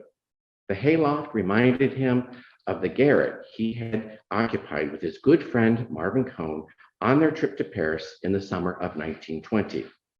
No sooner had he stepped inside the hayloft than he started to think that with a little clever remodeling, he could transform this space to be not only a studio, but also a place to live. Drawing upon his arts and crafts background, that's exactly what he did. And he moved in full-time in 1925, bringing along his aging mother and frequently housing his sister as well. Not having to pay rent or a mortgage allowed Wood to give up his teaching position at McKinley Junior High School and paint full-time. Wood lived and worked in the Grant Wood studio until 1935, when he moved to Iowa City to assume a teaching position at the University of Iowa. It was in the studio that Grant Wood created some of his most famous and iconic paintings, including American Gothic. The Cedar Rapids Museum of Art received the Grant Wood Studio in 2002 as a gift from the Lingy family. They own and operate Cedar Memorial, the successors to Turner Mortuary. However, as they say, there are no free puppies. Since that time, the studio has witnessed two major renovation projects. First, to shore up the structure and to convert the first floor garage into a visitor center, including the insertion of an I-beam between the first and second floors to keep the second floor up on the second floor. Then, several years later, a second project to restore and preserve the exterior envelope of the structure, removing all of the lead-based paint, restoring the original windows, gutters, downspouts, and securing the cupola. Neither project was inexpensive, but with the help of various donors, foundations, and historic preservation grants, we were able to accomplish this vitally important work, which totaled approximately $1 million. Despite all of this work, however, the interior of the studio itself remains relatively unchanged. We have been exceptionally careful not to make any significant changes to the studio proper until we determine all of the interior work that needs to be done. We have had analyses conducted of the various paint layers and later modifications, where the studio was more or less continuously occupied by tenants from the time Wood left in 1935 until as recently as 2000. These tenants made changes to suit their needs, including modernizing the kitchen, inserting an air conditioning unit, as well as other updates. We have been in the process of removing some of these changes slowly, as well as discussing to what moment in history to return the interior. Significant to these discussions is the fact that the studio suffered a major fire during Grant Wood's time there, forcing him to replace the original floor, which had been scored and painted to look like ceramic tiles, with the one that is seen today. Since we have no intention of tearing up the present floor, something Wood laid himself, that provides us with the terminus post quem of 1932, the date of the fire. What does that mean for our visitors? How do we provide a rewarding experience in a relatively empty space? Our efforts to provide an engaging educational experience are perhaps best demonstrated by walking you through a visit to the Grant Wood studio. After parking in the lot or walking the 3 short blocks from the Cedar Rapids Museum of Art, the visitor is asked to enter the visitor center first. Here, a staff member greets the guests and explains that the tours for the studio are by docent guide only, and that they are welcome to watch the introductory 30-minute film on the life of Grant Wood, or view some of the other materials available in the visitor center for their perusal. We ask them to sign in, but we take no fees, for the admission costs to the studios has been subsidized by a significant grant from the Esther and Robert Armstrong Charitable Trust. The film screen, Grant Wood and Me, was something we produced for our major 2005 exhibition of the work of Grant Wood, celebrating the acquisition and opening of the Grant Wood studio. It provides a nice overview of the life of Grant Wood and introduces viewers to some of the better known works, as well as many other works, such as his early metal pieces, which the docents will speak to more directly on their guided tours. It also allows the docent to concentrate less on the biography of Grant Wood and more on what he produced while in the studio. Other materials in the visitor center include copies of newspaper clippings and books about Grant Wood. At the conclusion of the film, the docent, who has just finished up his or her previous half-hour tour upstairs, appears and gathers up the next group. This requires leaving the visitor center, at which time the docent discusses the nearby Turner Mortuary and Wood's role at that place. Rounding the corner, the visitors proceed up the modern stairs and stop at the top to look at Wood's unique door. Originally, wooden stairs had been built in the opposite direction, and the access to them was from the alley, which is how the studio also became known as 5 Turner Alley. The door, a facsimile of the original housed at the nearby Cedar Rapids Museum of Art, was fashioned from a coffin lid, obviously readily available, in which Wood crafted a dial to inform prospective visitors whether he was in or out, and if the latter, when he was returning. It also let visitors know if he was having a party, out o' town, or even taking a bath. Not only does this door betray Wood's sense of humor, there was a practical side for this as well. Since Wood was a very popular man about town, making friends wherever he went, the people of Cedar Rapids, many of whom supported Wood's work, felt almost as if they owned him, and oftentimes felt no hesitation to walk right into his space without knocking or being invited in. So this door, with all of its whimsy, served both as an artistic creation as well as having a very practical function. Upon passing through the door, the visitor is required to navigate a half story of narrow stairs with a modern-day railing to assist. For many years, people used the more rustic chain link railing opposite until the faux black end plates began to deteriorate. They are not forged of wrought iron as they appear, but rather are painted cardboard, no doubt saving the frugal artist some expense. At the top of the stairs, the visitor enters a single large space, which served as the living, eating, working, and sleeping quarters for Grant Wood, his mother Hattie, and on occasion his sister Nan Wood Graham. The volunteer docents share several of Wood's modifications that transformed this hayloft into a home and studio for 11 years. These include the installation of a fireplace to warm the space. The hood is a metal bushel bucket turned upside down. Originally, they heated their tea on the hood. The so-called hot dog stand, a drop-down eating space for Wood and his mother with a pass-through from the kitchen.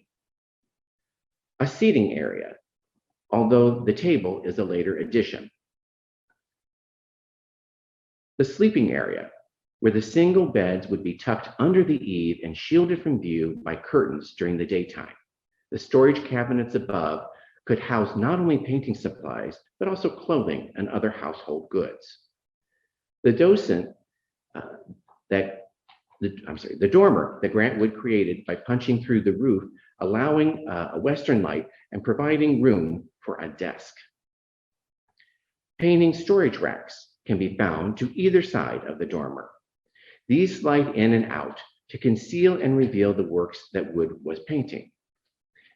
These possess original wrought iron poles designed by Wood, as well as a full studded leather surface that Wood fabricated by using simple upholstery tacks and fabric that he then painted.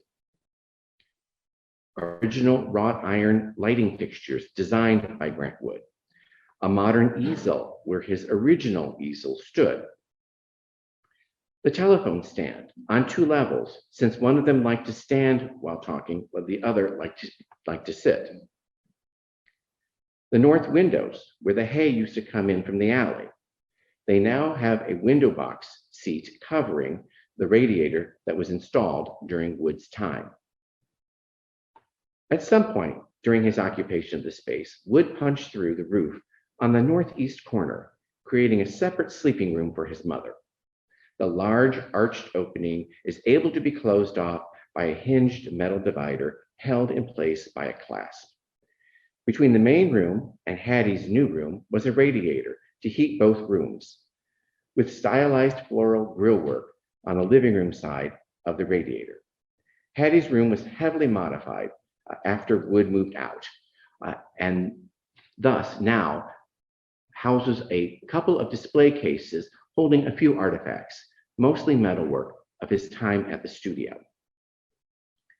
Across from the entrance into Hattie's room is the bathroom, replete with built-ins and a sunken tub. This tub neatly fills the hole where the original internal ladder to the loft was and where the hay would be dropped down to feed the horses. It also allowed for both a bath and a shower in a rather confined and sloped space, thus serving both occupants, one of which preferred to take baths while the other showers. The last small room is the kitchen, which has been heavily modified and is in a state of disrepair. There was no stove during Wood's time, only a hot plate, but a small stove was inserted by a subsequent tenant. In addition, the more modern refrigerator has been removed since Wood only had a modest icebox. The skylight, however, was original, which was still quite a novel thing in the 1920s and 30s. The docent giving the tour has a few props to assist during the tour. First and foremost, we are fortunate to have several black and white photographs of the space as it looked when Wood lived there. These are used and shared by the docent to help make the space come alive for the visitor. These historic photographs aid the visitor's experience greatly. They demonstrate how Wood used the space and how the visitor can see how the space was then and how it appears now. And there are occasional details in the photographs that do not appear today, such as the curtains that used to hang, separating the sleeping area from the rest of the room. Not only would these draperies allow for cutting down on drafts and the more efficient heating of the sleeping area, they also served as stage curtains for the small theatrical productions Wood and his friends would write and perform in the studio, thus establishing the first community theater in Cedar Rapids, known today as Theater Cedar Rapids.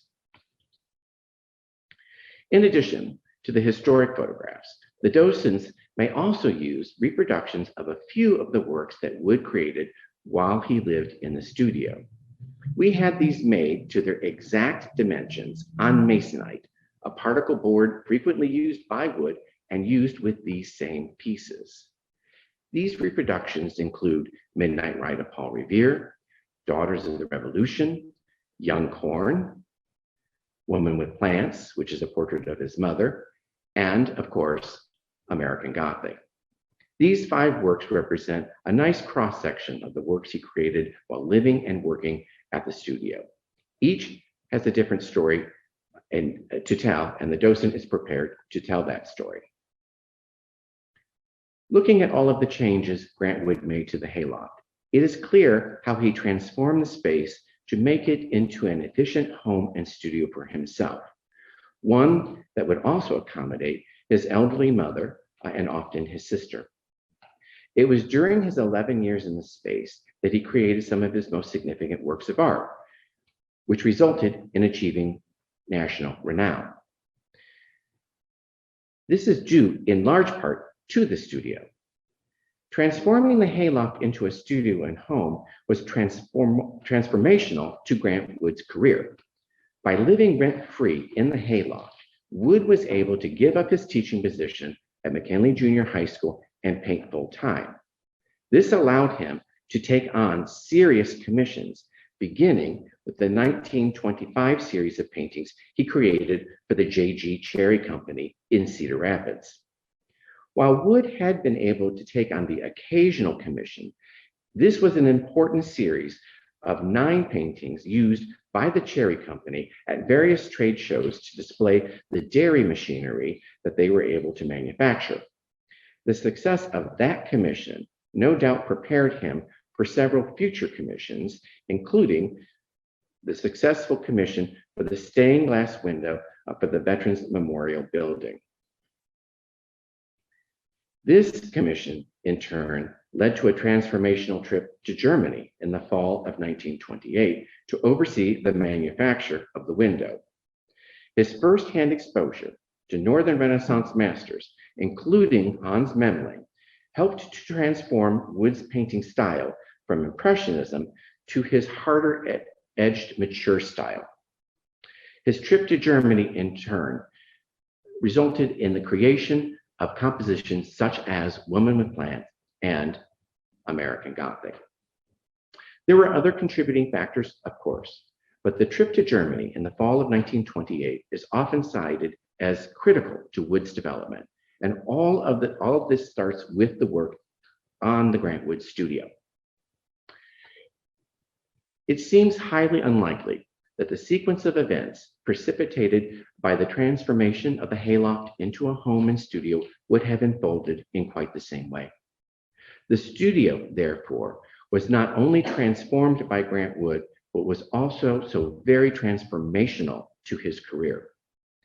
It is remarkable that this small 975 square foot hayloft had such an enormous impact on Wood's life and career, one which resulted in one of the most iconic American paintings of all time. Thank you.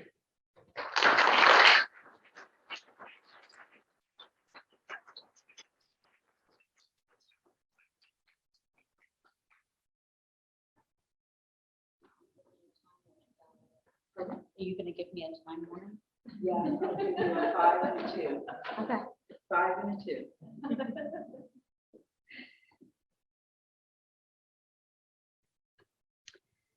Good afternoon, everyone. As Valerie so kindly introduced me, I'm Victoria Munro, the Executive Director of the Alice Austen House.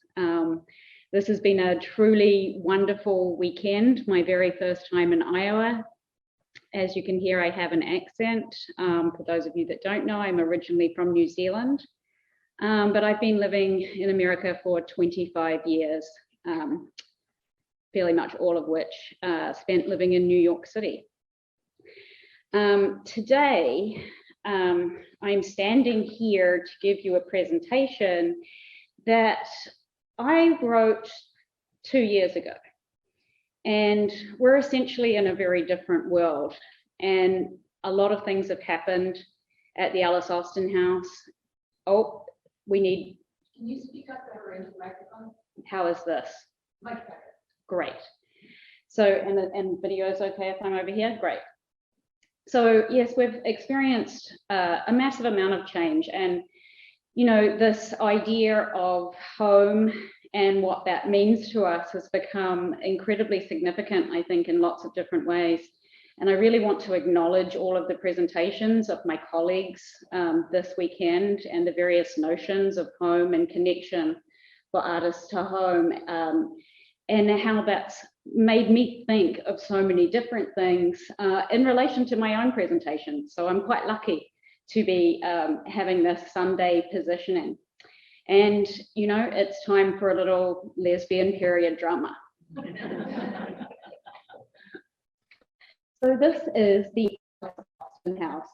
It's located on a 4-acre park on the waterfront of Staten Island. So it overlooks, as Valerie said, the Verrazano Narrows with a view of New York City, Brooklyn, and also Hoboken. The house itself appears as a Victorian Gothic cottage and was originally a 2-room Dutch farmhouse built in 1690. So it is one of New York's oldest homes. Now, originally, when the Alice Austen House was saved, it was slated for demolition during the 1960s, and a group of concerned citizens came together and Friends of Alice Austen was formed. And this was quite a formidable group, including people such as Edward Steichen, Bernice Abbott, Margot Gale, and such. And they really had this incredible vision to create a museum that would be a living, breathing photographic museum. And some of that vision got lost along the way. And part of that is very much due to the interpretation of the museum's namesake, Alice Austen. Here we see Alice at 22 years old in her striped dress, one of the most famous photographs of Alice taken by her uncle Oswald. She was already an accomplished photographer by this stage. And I know some of you in the room know Alice and her work, but it would be remiss of me not to explain to you that she received her first camera at age 10. And that was a gift from Uncle Oswald, who was a Danish sea captain and traveled the world and brought back lots of fantastic things. The other thing that you need to know is that Alice Austen resided at this very address because her mother was abandoned by her father when she was an infant. So the 2-room Dutch farmhouse, which had been extended over the years, was purchased in 1844 by Alice's grandfather. It was intended to be a holiday home, but because the sanitary conditions in New York City were really horrific, the Austen grandparents had lost 2 of their sons and decided to move the family to Staten Island for healthier living. Alice was not born at the house, but would move there when she was very, very tiny. So therefore, she grew up in a world where she was surrounded by adults. Her grandparents lived in the house. Of course, her mother was there with her, her Aunt Min, her Uncle Oswald, and also her Uncle Peter, who was a chemist and very interested in the chemistry of photography and taught Alice some of that. So Oswald and Peter would then transform, and when I say transform, that's kind of a rich word. They made a closet in the upstairs of the Alice Austen house, a small closet, into a dark room for Alice. It never had any running water or electricity.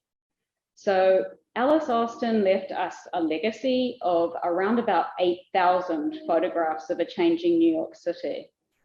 Now, whilst it wasn't uncommon for women to take up photography at this time, it was very rare for them to work outside of the studio. So Alice is essentially one of the first photographers to take her camera onto the streets, and she would take up to 50 pounds of photographic equipment on her bicycle into the city and photograph what we see as a period of massive immigration and various roles changing in the workforce in New York City. This is Alice's partner, Gertrude Tate, standing above. Alice is seated. It's a penny portrait taken just up the road from the Alice Austen house. The pause that COVID has given us has been phenomenal for the Alice Austen house. I'm going to talk about some of the transformation within the house that was achieved by 2019. But one of the benefits to us perhaps not being open to the public,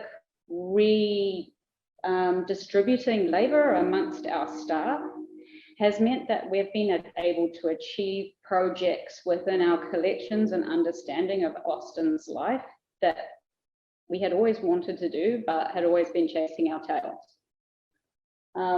We now know, we had always thought that Austen and Gertrude had met in 1899, but in fact it's 1897. And every year is very significant in this history. And of course, as Valerie mentioned, we are now a nationally designated site of LGBTQ history, which was an achievement that we were awarded in 2017. So of course, it's really important for me to show you a quick few photographs of Austen. So this is a rare image that I really like to show because Alice is actually smiling. So this is Alice and both her friends named Julia. They are situated just in the front of the house on the side by the porch. And what's really interesting about Austen's work is a lot of it is located inside or around her house in terms of these personal photographs that weren't necessarily meant, well, definitely weren't meant for public consumption, which are so interesting to us now in understanding her and the life of her and her friends. So she really used the home as a backdrop. She used the entire gardens as an outdoor studio. And that's something that I'm very, very, very interested in today. And I'm interested in the way that Austen used the space as a safe space for her queer friends and for women. So what does queer safe space look like? And how did Alice set up mechanisms to have it be very functional for her and her friends to have as much freedom as possible and explore creatively? Here are some interior shots, not taken inside the Alice Austen house, but Austen did also photograph men as well as her woman friends. The 1890s were her most prolific period. She was traveling around the world. She was upstate.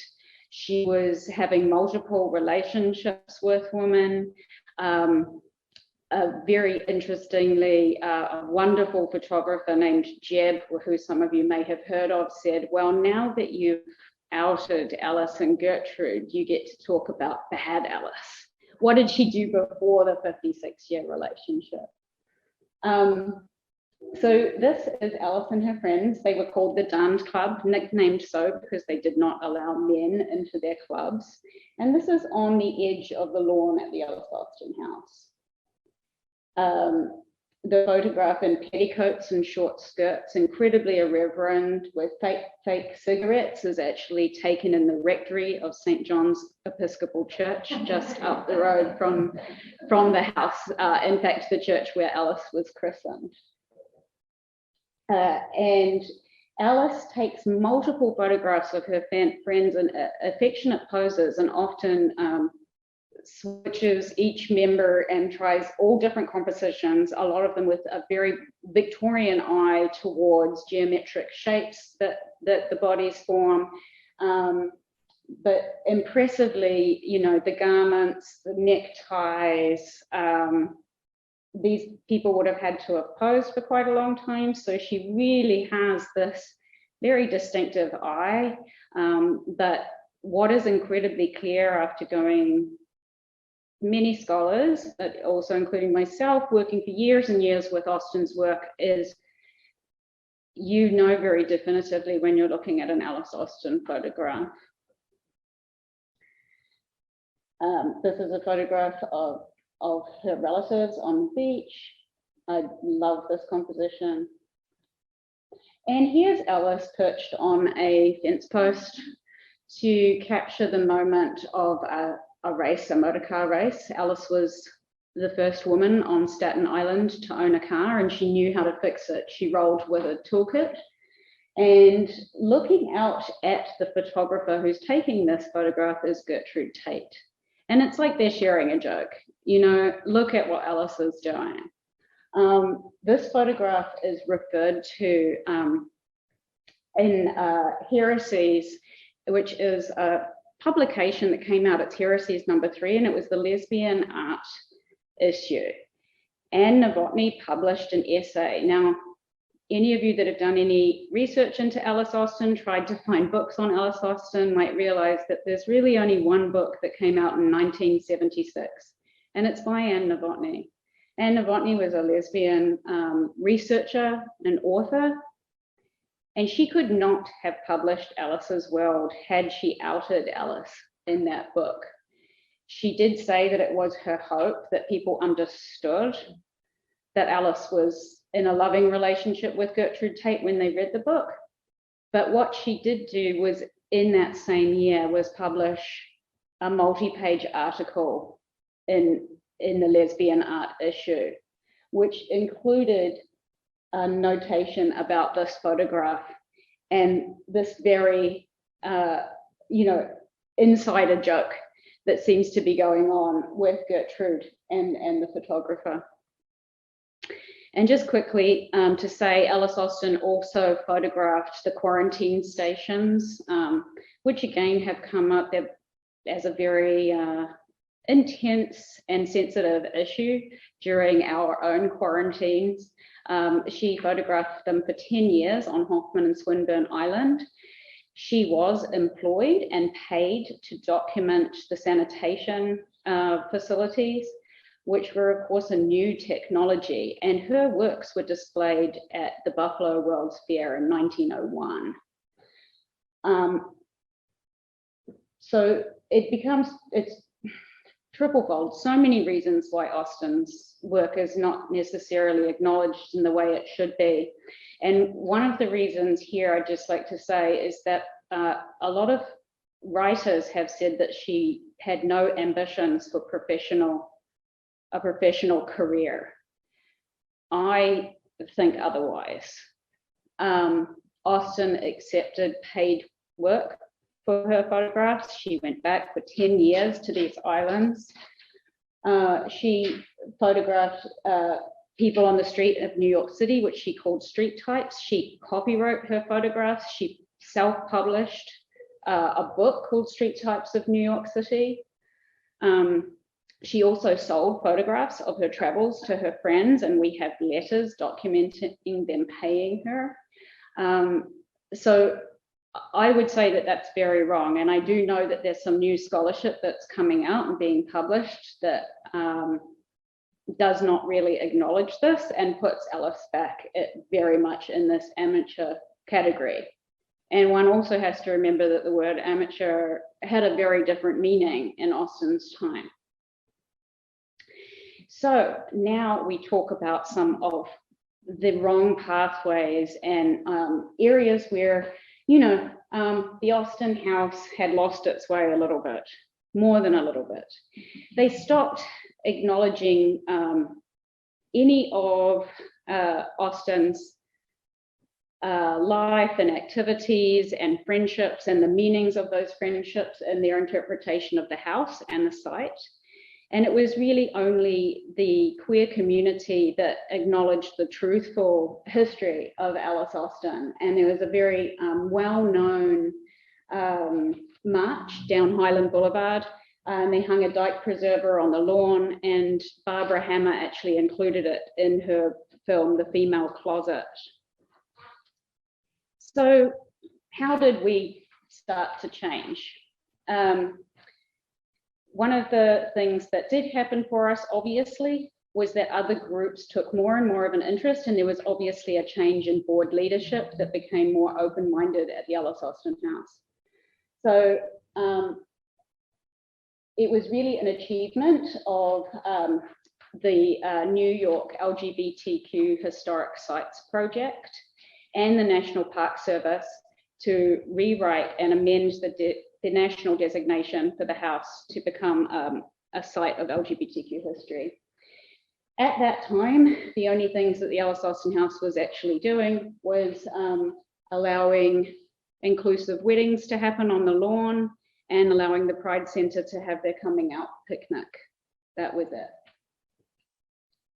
So we became a site of significance, and reinterpretation needed to happen. And that was when I took on the role of executive director.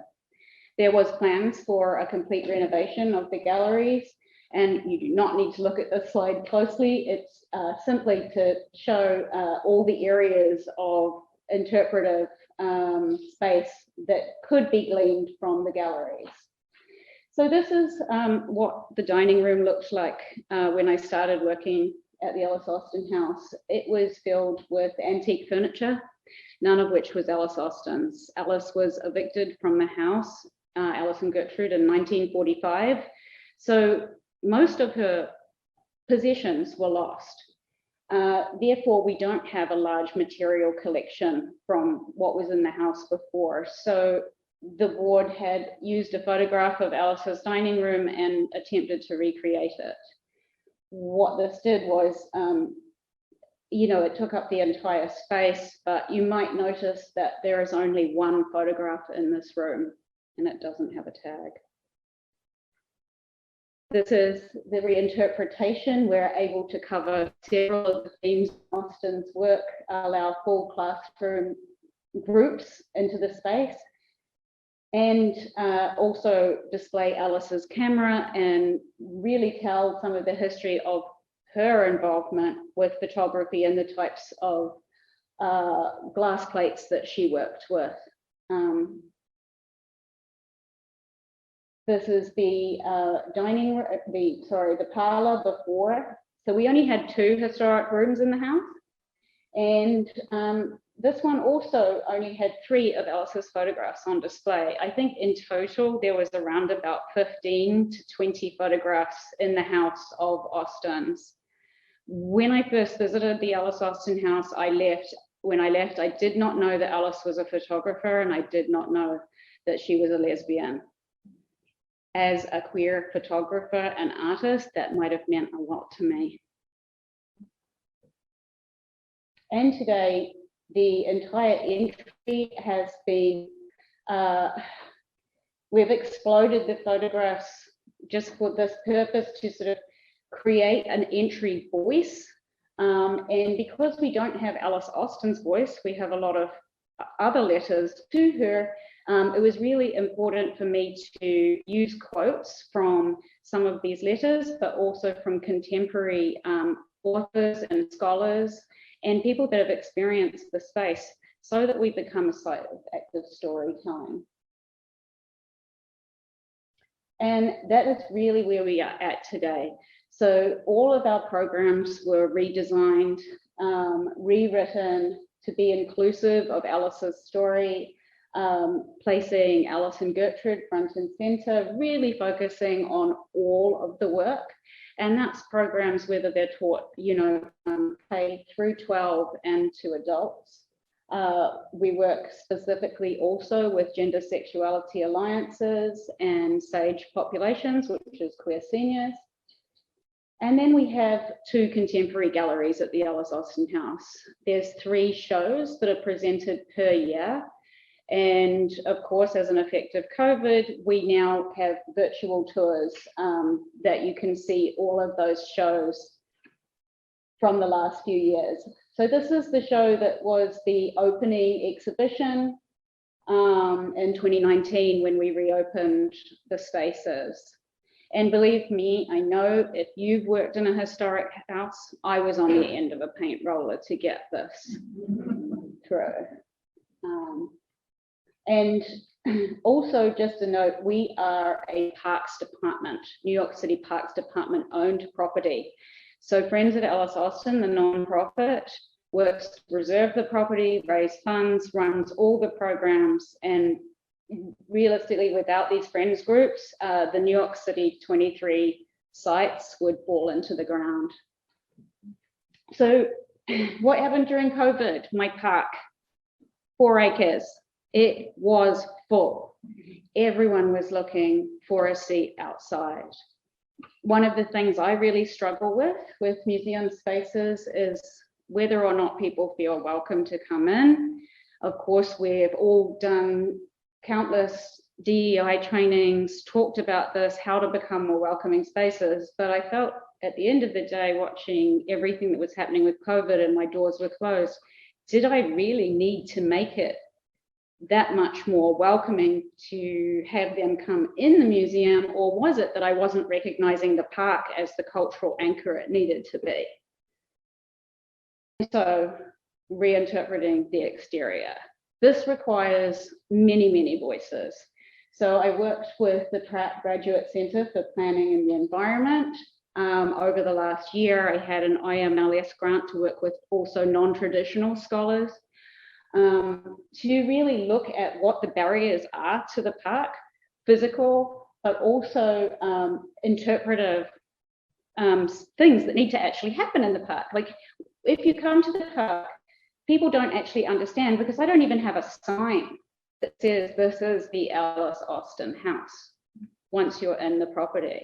So most people don't even recognize that little white house, any of the significance to it. And part of the problem with parks and landmarks is they're not allowed to do this, right? So how do we think about new and inventive ways to really solve some of these obstacles? I'm not going to give you a full presentation on this, because this is just what is happening now. But there are things that I dream of, and there's getting rid of the white picket fence. Alice never had a white picket fence. I see it as a barrier, but it also doesn't stop people from coming in the park. It doesn't provide the house with any safety. So increased visibility on the street would also mean openness. At the rear of the property, I have another historic house that's landmarked that's falling into the ground. So the ability to have a larger visitor center that's purpose-built for us would help preserve the house, but also have the ability to, we would have the ability to run, much more extended education programs. And we also own the side meadow, which could also have an amphitheater for performance and be much more inclusive for the community. We also own a separate garden, which could be developed into a native garden space. That's just one idea. Alice Austin was also the founding member of the Staten Island Garden Club. So creating all of these ways to wander and taking down barriers, my suggestion is not to mess with any of the preservation of the house, to be really, really reflective about what is significant in the landscape, but to enhance all of that so that it is a space that people can happen upon and hopefully learn more about Austin without the expectation that they even need to set foot in the museum. So, and of course we have the waterfront. So we're really at this point thinking of these moments of invitation, and the next step is a pilot project to create a queer garden at the rear of the Alice Austin house with plants that talk to each other, plants that are non-binary, that change sex, and really be able to have an experience where we can bring classes to it and tell a story with that garden, which is around about a 15 by 25 foot space. So it's all new. And I hope I was able to just touch on a few things there for you and give you a little bit more of a well-rounded taste of where we're thinking we could possibly be in 20 years and over the next.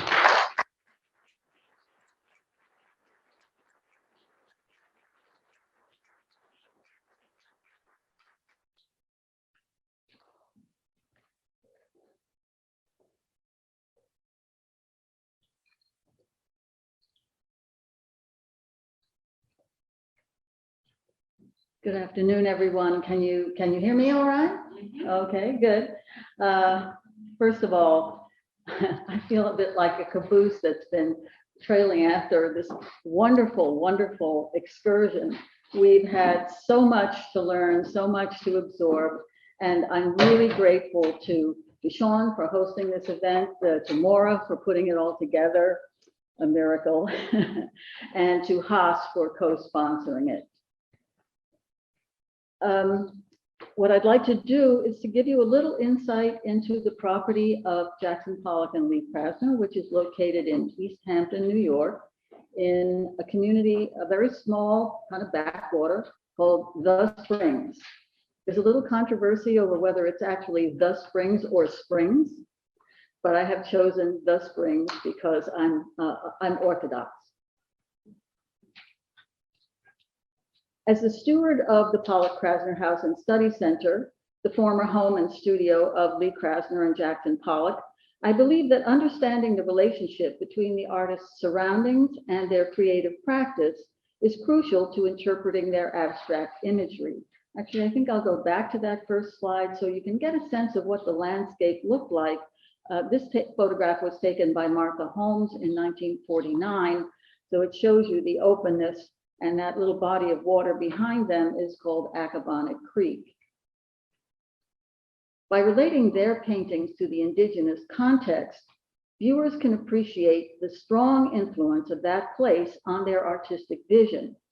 And I think this is especially enlightening in the case of Pollock and Krasner because their achievements are essential to the development of abstract expressionism, which is considered an urban phenomenon with its roots in the New York City art world. Now, both artists received their training in urban settings. Pollock studied sculpture at Manual Arts High School in Los Angeles and dropped out in his senior year, which was 1930. He moved to New York City to attend the Art Students League, where he studied with Thomas Hart Benton, who of course was Grant Wood's colleague in the Regionalist Triumvirate. But Pollock grew up on farms and in small towns in the rural West. Isn't this adorable? He's the cute one in the middle. The youngest, this was taken when he was about 3 years old. He had 4 brothers, and this was taken on the family farm just outside Phoenix. Actually, it's where Phoenix Airport is today. So anyway, he had grown up in the rural West, and he later attributed his sense of spatial expansiveness to the vast horizontality of the land, which he experienced in his youth in Arizona and California. And the photograph of him with his father taken on the North Rim, his father was an unsuccessful farmer and he changed his professions to become a surveyor. And he was responsible for laying out the road to the North Rim of the Grand Canyon. And when Jackson was a teenager, he went and worked with him on that project.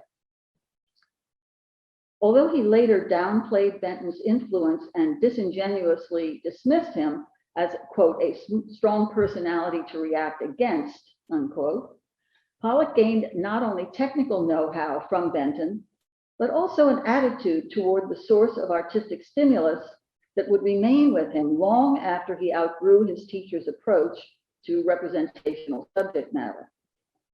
Benton prided himself on having personally observed every character and situation depicted in his scenes of contemporary life, and he encouraged his students to base their imagery on firsthand experience.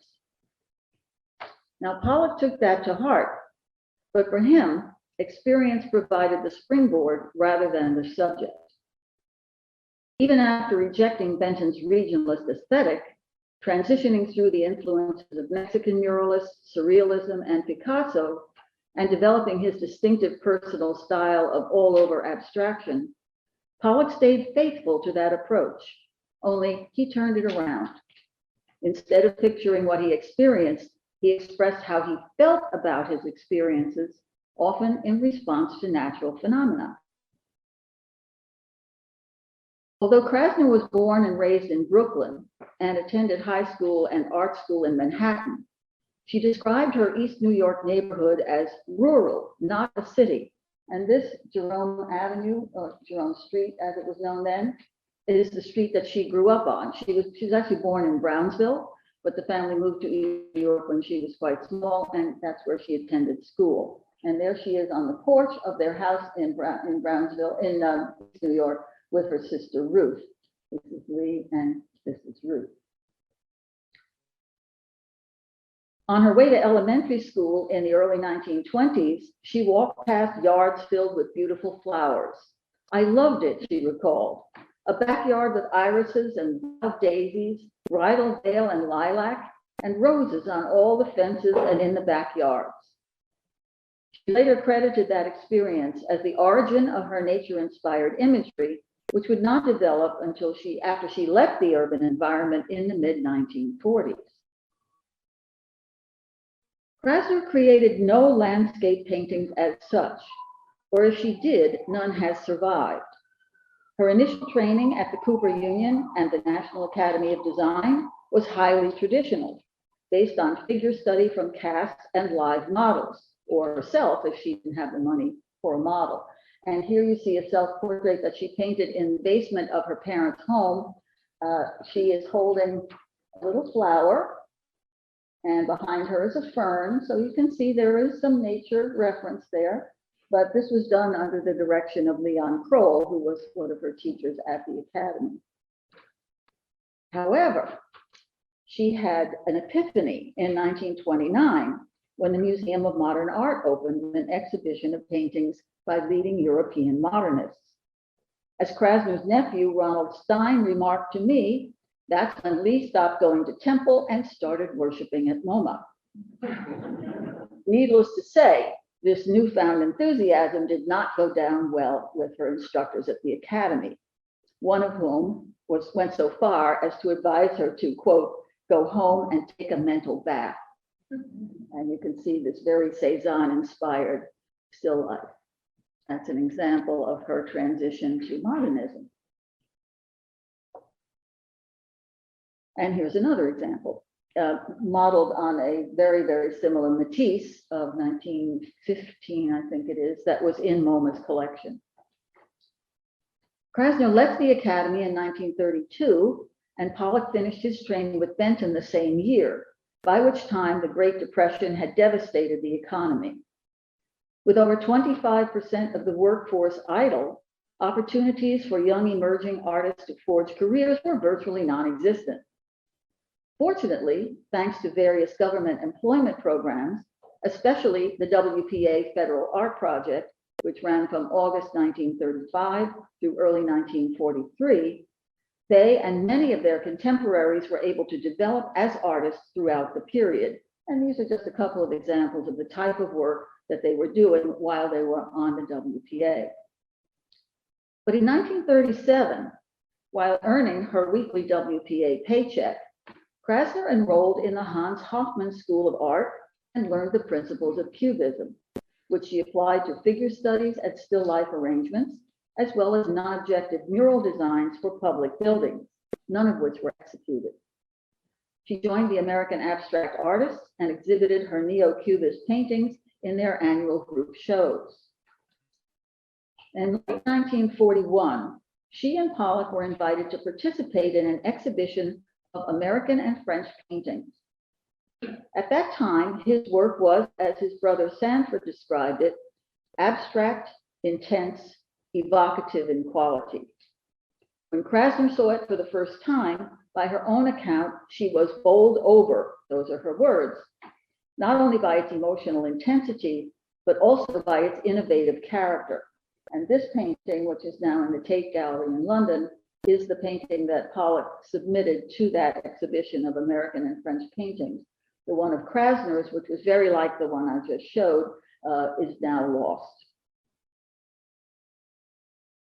This caused her to rethink her devotion to Cubism and to embark on a quest for a more personal, subjective, and expressive way of painting. This transition continued after she and Pollock began living together in their Greenwich Village, in his Greenwich Village apartment at 46 East 8th Street in 1942, and until the end of the WPA in early 1943, after which their financial picture was pretty bleak. Now, the day was saved by Peggy Guggenheim, who included one of Pollock's paintings, and here is the one, now known as Stenographic Figure, in her avant-garde gallery, Art of This Century, on West 57th Street, and was so impressed, and it's a long story, so I'm compressing it, that she became his patron.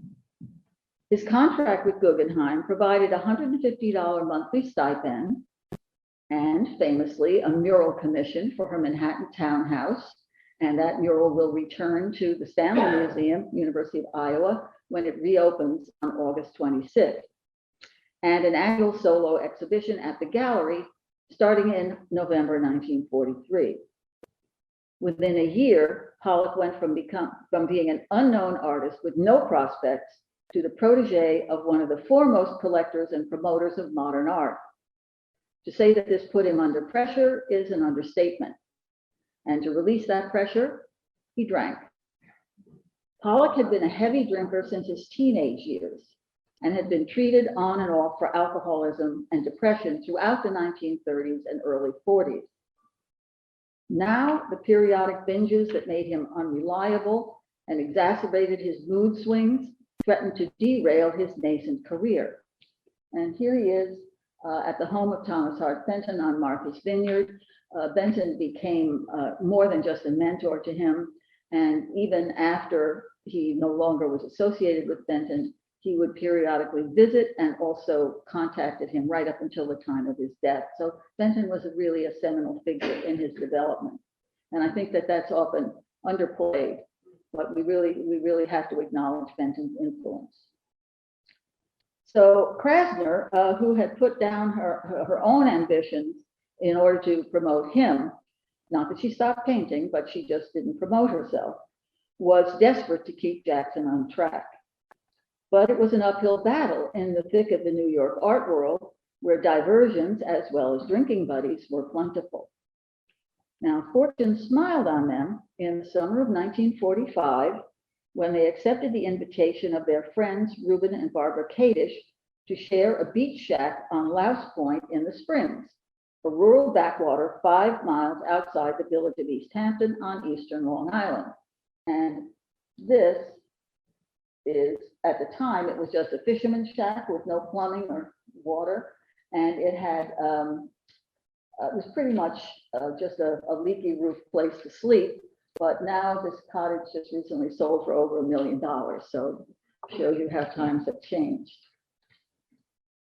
Anyway, East Hampton had been a mecca for landscape and genre painters since the 1870s, when Winslow Homer and the Tile Club came to town.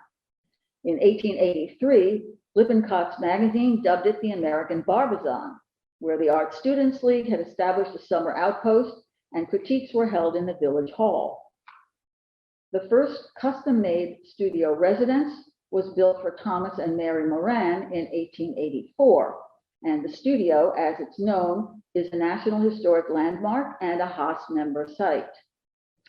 It was soon followed by other, mostly seasonal homes, where artists such as Childe Hassam, Ruber Donahoe, and Bruce Crane painted the charming scenery and quaint rustics. But by the time Krasner and Pollock arrived in August 1945, the Depression and World War II had taken their toll on the local economy, and the earlier generations of representational painters was dying out. Summer influxes of emigre surrealists escaping from the sweltering city had kept the art colony lively during the war years, but they were transient. Krasner had decided that she and Pollock should find a seasonal rental, only not for the summer. Her plan was to sublet the 8th Street apartment, which would finance a cheap winter rental in the springs, where they could get down to business without distractions. There were no other artists in the neighborhood, and it was 100 miles from the New York art world. And there it is. So this is East Hampton Village is down here. And if you took a horse and wagon up this road for 5 miles, you would get to Springs. So, as I say, there were no other artists in the neighborhood, and it was 100 miles from the New York art world fishbowl in which Pollock felt exposed and vulnerable. He rejected her idea as crazy, but after they got back to town in mid-September, he changed his mind and proposed instead that they leave New York and move to the Springs full-time. Then Krasner thought he was the crazy one. Not only did isolating themselves from the city's stimulation and opportunities seem risky, but they had no money to buy a house. Pollock was adamant, however, so they set about making his pipe dream come true. As it happened, they did have a foothold in the area. Their friends, the critic Harold Rosenberg and his wife May Tabak, a writer, had bought a summer cottage in the Springs in 1944. The Rosenbergs let them use it while they house hunted, and within a few weeks, they found a property that suited them, a homestead overlooking Accabonac Creek with a barn that could serve as a studio. The asking price was $5,000, which was $5,000 more than they had. But they could rent with an option to buy. And the local bank agreed to a $3,000 mortgage if they could raise the $2,000 down payment, 40% down in cash, which Krasner hoped Guggenheim would lend them. So in November 1945, November 5th, Pollock and the newly minted Mrs. Pollock, they had married on October 26th, moved in with no guarantee that Guggenheim would come through. But a few days later, she arrived to check out the place with one of Pollock's collectors, William Davis, who encouraged her to agree, and the loan was forthcoming. As Pollock wrote to Reuben Kadish, and here you see the letter, after getting Guggenheim's approval, all there is to it now is a hell of a lot of work, and it doesn't frighten me. In April 1946, they took title to the property at 830 Springs Fireplace Road and started customizing it. The shift to country living was, as Pollock put it in a letter to their friends, Ed and Wally Stratton, a little tough on a city slicker. His farm boy years were long behind him, and the house, built in 1879, had no plumbing or central heating. Wartime rationing was still in effect, so they were limited to 1 bucket of coal a day for heating and cooking.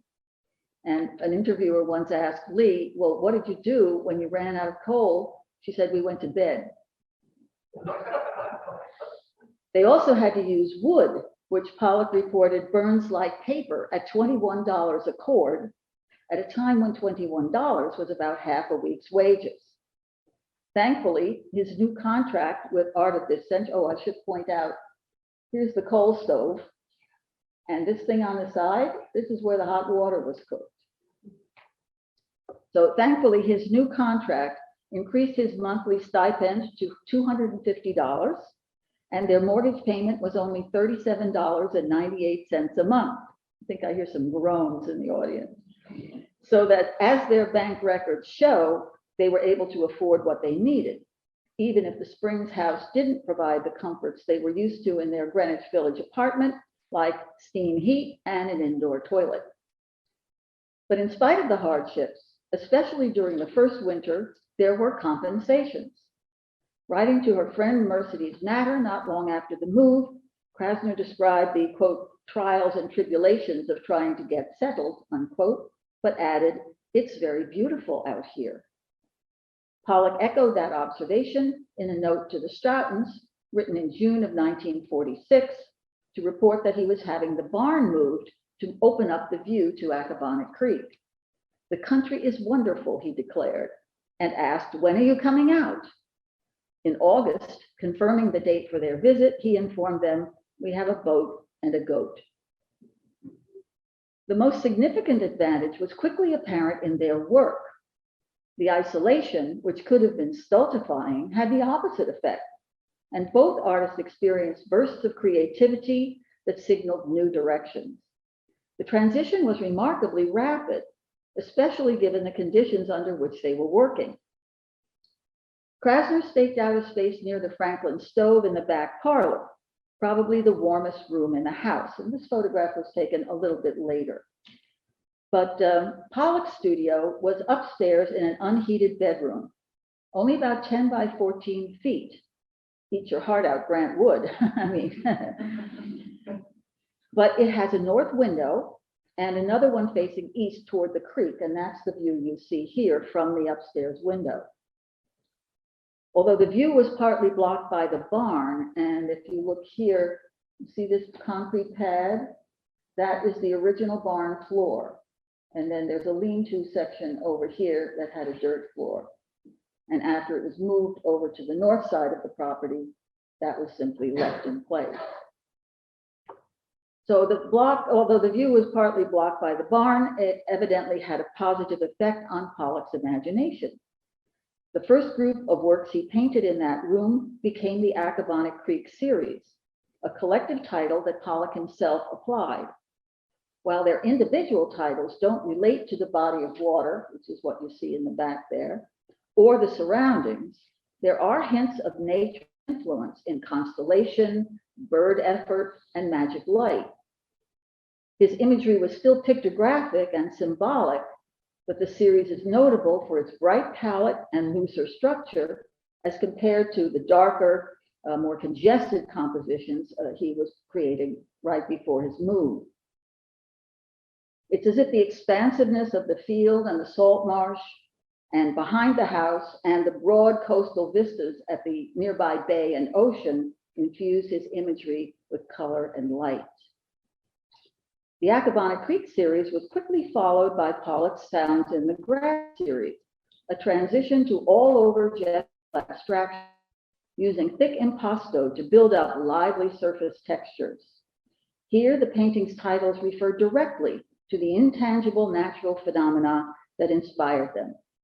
Sounds in the grass, croaking movement, shimmering substance, eyes in the heat, for example. Without literally picturing those phenomena, and after all, how can you picture croaking movement? Pollock invented elusive imagery to express their effect on imagination. Now, both series, 16 canvases in all, were shown at Art of this Century in January 1947. In his note for the catalog, Bill Davis remarked on the show's somewhat gayer mood, and the critic Clement Greenberg pointed out that, quote, Pollock has gone beyond the stage where he needs to make his poetry explicit in ideographs, unquote, calling attention to the more upbeat tone and expression in the new bodies of work. Krasner, too, was rapidly developing a novel approach to abstraction, independent of subject matter per se, yet not directly reflecting the natural environment in its imagery. Like Pollock, she abandoned even the most stylized references to objects in space, creating instead hermetic fields of color and gesture that she later called her Little Image series. Begun in 1946, it occupied her for some 4 years. Most are untitled, but the titles of the early works in the series suggest that Krasner, who always named her paintings after they were finished, recognized analogies to nature in Shellflower, a veritable mosaic of agitated paint dabs, Nightlife, which could suggest fireflies flashing in the dark, and Noon, with its scallops of radiant pigment. By 1947, after years of experimenting with liquid paint, Pollock adopted it as his primary material, using it to create classic poured paintings that earned him international acclaim. Before he decided to number his works instead of naming them, many of the seemingly non-objective compositions were given titles with earthly and celestial references, such as Enchanted Forest, Shooting Star, The Nest, Comet, Watery Paths, Sea Change, and Reflections of the Big Dipper. Even during the heyday of his so-called drip style, people saw analogies to nature in his numbered works, adding descriptive titles like Autumn Rhythm and Lavender Mist, which coincidentally has no lavender in it. And after returning to more conventional painting techniques later in his tragically short career, he once again used nature as an interpretive guide. The deep, grayed rainbow, ocean grayness, moon vibration. It seems clear that the environment continued to play an indirect, even subliminal, but crucial role in Pollock's artistic imagination until alcoholism and dissipation ended his painting career in 1955. The following spring, he had a friend with a bulldozer dig up glacial boulders on the property and pile them behind the house with the aim of carving them, turning directly to nature in a last-ditch effort to reignite his creative spark through sculpture, a tactic that sadly failed. The stones remained in their natural state, untouched by the artist, who died in a car crash in August 1956. After Pollock's death, Krasner painted a group of 3 darkly voluptuous canvases that expressed her anguish and torment, combining plant and animal forms in grotesque couplings.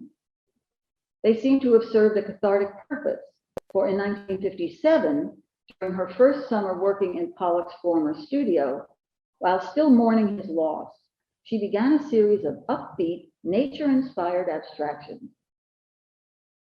Later collectively titled the Earth Green series, they were characterized by one of her friends as an antidote to her grief. Among them are Sun Woman 1 and Sun Woman 2, Spring Beat, Thaw, and The Seasons, a monumental canvas that testifies to nature's fecundity and regenerative power.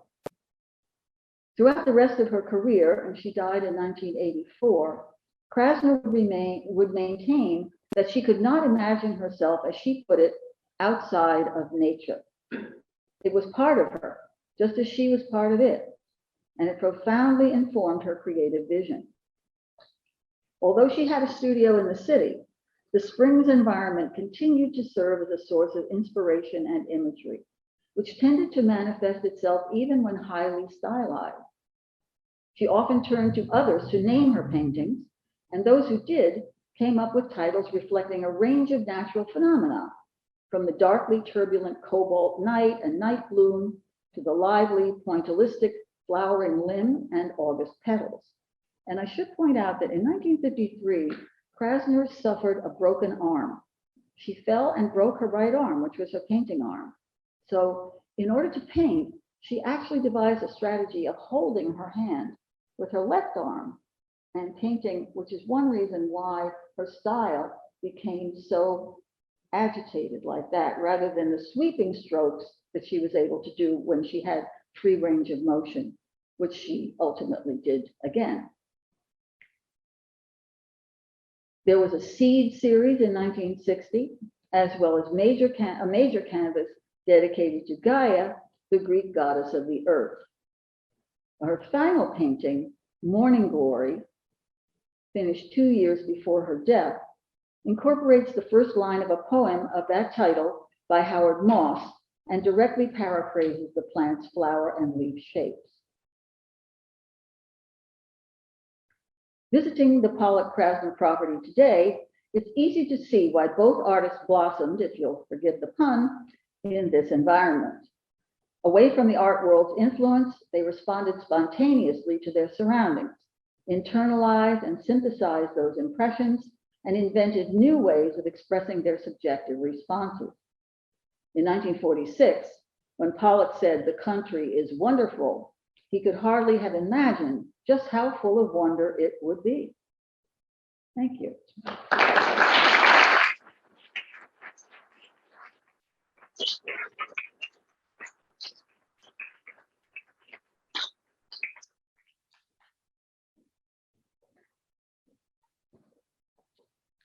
Thank you, Sean, and thank you, Victoria, and thank you, Helen. I think what was really great about these three presentations is they remind us that these sites remain active and that they are singular, and there is no individual model by which they are preserved, created, and function today. So I think if we were going to have just a few moments for Q&A. I wanted to see if there were any questions in the chat. Pardon me? Not yet. Okay, great. And so are there any questions in the room? So I have, oh, Lisa, go ahead. Lisa, go ahead.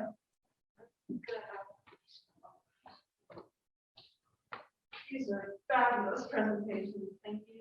And I wanted to ask Sean if it's written, I haven't read it, but if you could tell us a little bit more about the fire in the studio, why it happened, and can you tell us today that you got those meetings were destroyed? Yeah, Sean, if you could come up to the podium to answer that. Thank you. I do not know enough about the 1932 fire in the studio, except that it did allow him to change the flooring there. I understand there is a recently discovered film in which there's an interview with Dan Wood-Graham, and she talks about things that were destroyed in the fire itself. But I personally have not done enough research with regard to that or what caused it. So. I wanted to ask Victoria a question because we were talking about it in some of our downtime as speakers. This idea of what COVID has meant when most of us who are practitioners had to close our doors. And it did create a scenario in which a lot of people were able to work on archival projects and other type of projects that had been put on the back burner for many years and sometimes decades. But in addition, something that Victoria has alluded to, which is the activation of other spaces on your property and what that means, what that thinking is. And so you start in deference to time rush through those slides, and I thank you, but I'd love for you to come up and sort of talk a little bit more about what it means to be a contemporary space that is accommodating visitors today, and what it means to then extend out into a landscape that was also such a key part of Alice's work and life.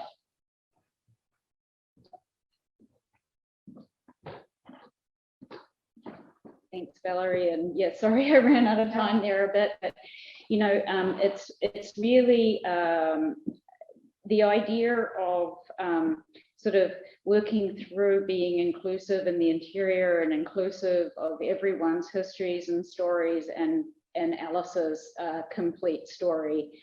The natural progression is to look at what, you know, the house was really one of her muses, and that includes the park. It doesn't sit separate to the property. right? But the property is really the space, because you're working in that site, which is preservation, where the floorboards are precious. You can't have too many people in a space at once, simply because of the preservation of the house and the wear and tear, but also now because of COVID and social distancing. Look at ourselves right now in this audience. But the park's a different scenario. And being that it is so integrated into her story and her work, and it is part of the studio, I view it as part of the studio, it's then a site where it can be activated for community partnerships. And actually, it's a site that we had already been taking photographs on and with groups, but not as fully as we are today, activating all areas where there's, this summer there'll be outdoor exhibitions. We'll be hosting Staten Island's Photoville on the site and throughout the meadow. We'll be having a stage where I invite and curate community groups to perform Saturdays, Sundays. There'll be film nights on Thursdays, Tuesdays, poetry, and really allow a full breadth of creative performance and engagement. And of course, you know, we do things like yoga at the site and dance and that kind of thing. But it's really to embody that idea that we're a living, breathing museum, and we can change and we can be inclusive, and at the same time invite those moments, be able to have a platform where we can talk about Alice and have moments where we can educate and hopefully be really inspired by her and her world. And like I said, I'm very, very interested in the garden as a safe space, and how that translates to lots of different communities. The North Shore community of Staten Island is extremely diverse. And to really take that a step further with Alice as our lead. There's also, you can stay. There is a question from the audience, from our online audience, of why was Alice evicted from her home? And while I know the answer, I am going to let you. I'll answer that really quickly. Alice lost all of her money in the stock market crash of 1929. Her and Gertrude struggled to stay in the house. They had a tea room. They tried to, apparently Alice wasn't as hospitable as Gertrude. She liked to host who she enjoyed, but they were unsuccessful and very sadly were evicted from the home. During that process, Alice was very fearful of losing all of her glass plate negatives, and she gave them over to the Staten Island Historical Society, which Gertrude and Alice had been active with. And so they have the larger collection, which is now known as Historic Richmond Town, but in very recent history have not, do not acknowledge the relationship between Alice Austen and Gertrude Tate. And as museum professionals in this room and scholars and such, I'd just like to say that the job of archiving and everything else that we end up touching is an extremely precious one. Because when I was preparing the slideshows to celebrate Alice and Gertrude's relationship, I asked the archivist of 27 years that worked with that collection to pull a past perfect on photographs that Alice took of Gertrude Tate, and there was only about 8. So I looked through manually because, of course, there were so many more. And this is a person that's identified most people in Austen's photographs, and continuously Gertrude was listed as unknown woman.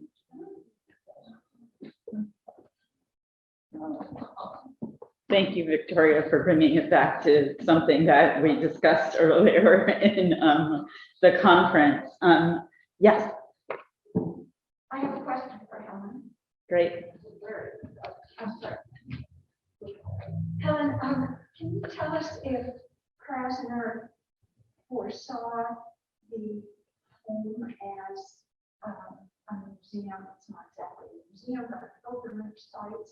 And was the foundation established during her lifetime? Did she plan for this, or how did it come Try to repeat the question. Yes, the question from Sue Taylor, who did a wonderful presentation, by the way, for us in our lecture series on stenographic figure, that painting that Peggy Guggenheim responded to. The question is whether or not Lee Krasner foresaw this as a historic site or as a museum, and whether or not her foundation was created during her lifetime. It was not created during her lifetime. She left provision in her will to create it. She envisioned it as a philanthropic organization that gives grants to artists, and that is indeed what it does. The Pollock Krasner Foundation is headquartered in Manhattan. It's been in existence since 1985, and it has given millions of dollars to needy and worthy artists all over the world. It does incredible work, but it is not affiliated with the House Museum. Her will specifically separated the two entities and offered the house or the property, which as you see here comprises 5 buildings. And it was offered to any organization, a nonprofit, that would be willing to take it over and run it as a quote unquote public museum and library. So she did envision it as a public site. Unfortunately, she didn't leave it any money. So they got the money, we got the real estate. They have been very, very good to us. They've been very supportive. They did help us establish our endowment. And so even though we're not technically affiliated, we are sort of joined at the hip. But we belong to the State University of New York at Stony Brook's private foundation, the Stony Brook Foundation. So those are 2 completely separate foundations.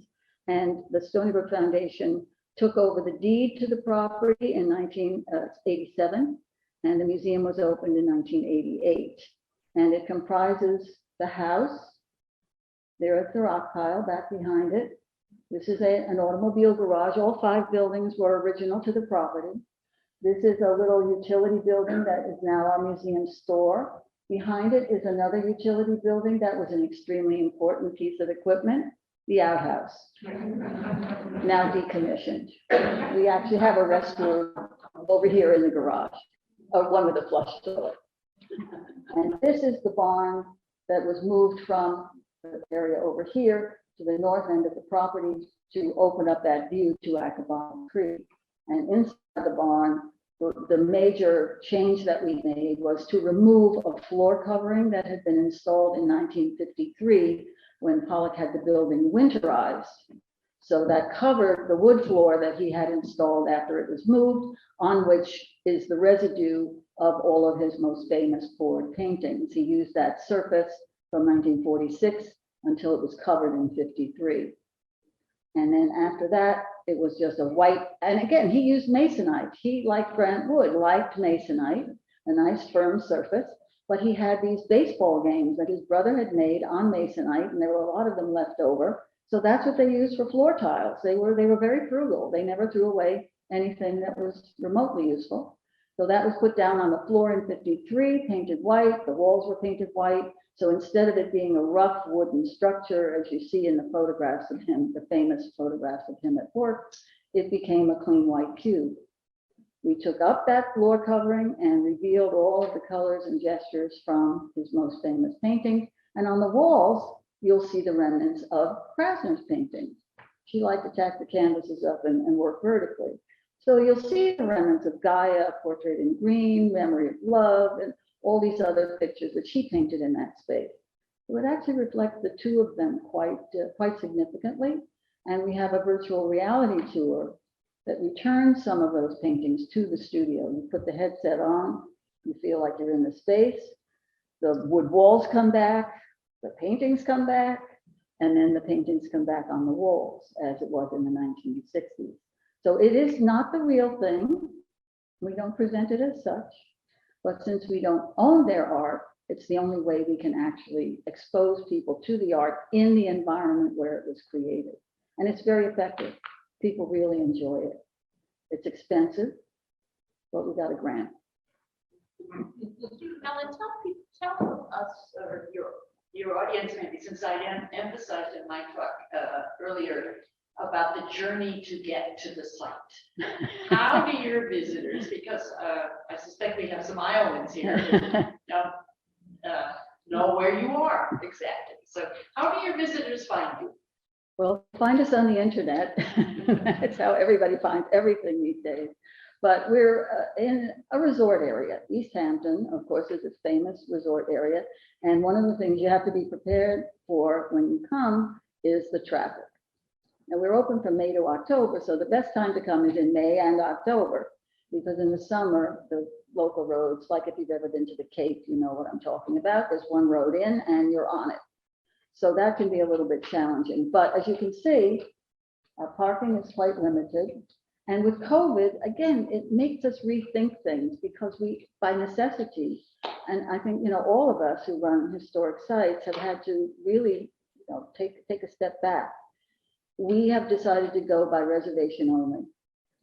Because when we had people popping in, and we're right on the road, this parking lot leads right out onto Springs Fireplace Road, so we're extremely visible. And people would just pull on the curb and park on the road, and it really wasn't working. But it's a much better experience for the visitors to be able to be taken around personally, and it's less crowded, less wear and tear on the property. And so people will go on our website, book a tour, and do it that way. And it really has worked much better. Jane, I think you had a question? Yeah, I had two questions. So with Jack Moore Larson happening, I think we met there at Rovang. And I'm just curious if you have a partnership there in East Hampton, because I know everyone is suffered during COVID. And then secondly, with SUNY Stony Brook, do the students, do you have today, do they help with shows? I mean, are they training those students? How close is the relationship? The question's about partnerships. First of all, with Jack Leonard Larson Longhouse, which is another site nearby, established by the fabric designer Jack Leonard Larson. It's a 16-acre sculpture garden and his own personal collection of decorative arts, which since his death last year, no, I guess it was 2020 he died, he envisioned it, it has been open to the public for many years, but he did envision the house being open as well. And they're in a transitional phase now, but you can definitely visit the gardens and it's absolutely wonderful. And part of we have a network like Haas, but local, called the Hamptons Arts Network, of about 20 different sites, cultural attractions in the area. People think it's just, you know, all about the beach and the big houses, but no, we have a little more going for us than that. And a lot of these organizations have clubbed together to publicize all the different cultural attractions that are available. Now, as far as Stony Brook is concerned, we are 65 miles from campus. So we don't have a lot of direct activity, but we do have interns. We have students who do research, and we have a study collection at our Southampton campus, which is about 20 miles from the Pollock House, because we took over the Long Island University campus there about 15 years ago. And we have a beautiful library with the archives. We have the catalog resume archives. We have photographs. We have documents. So that was one of Lee's. Remember, I mentioned that she wanted a public museum and library. So that's the library aspect of it. And we have scholars come from all over the world to use our collection.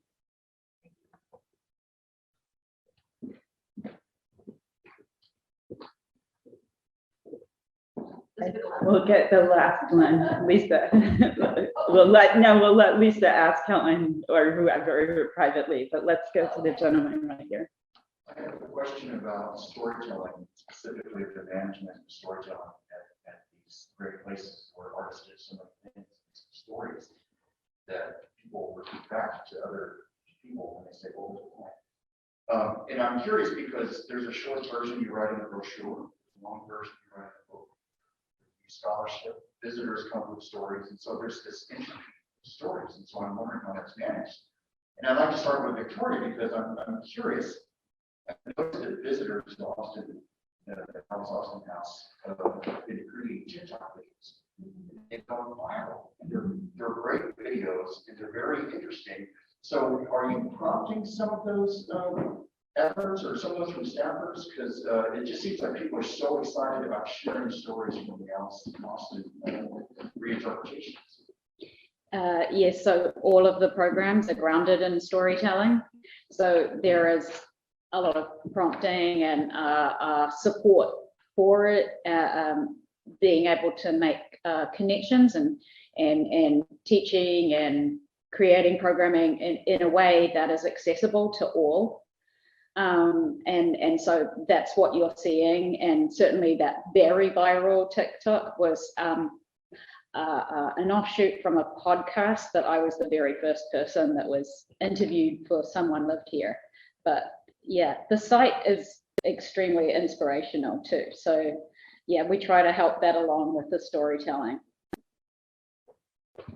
Yeah, I think I'd like to just speak to that in a sort of overarching way, is that I think increasingly the ethos and philosophy of sites across the network, all of which range so much in terms of what they retain in material culture, their location, how easy it is to access, the list goes on and on and on, is to really tap into contemporary engagement in storytelling. And I think it is the way in which Haas sites differ from what is accomplished through exhibitions and catalogs and museum going, but also because for the very reason that it is in domestic space and therefore is a gateway for everyone. I think importantly, and Victoria has touched upon it and Morris touched upon it,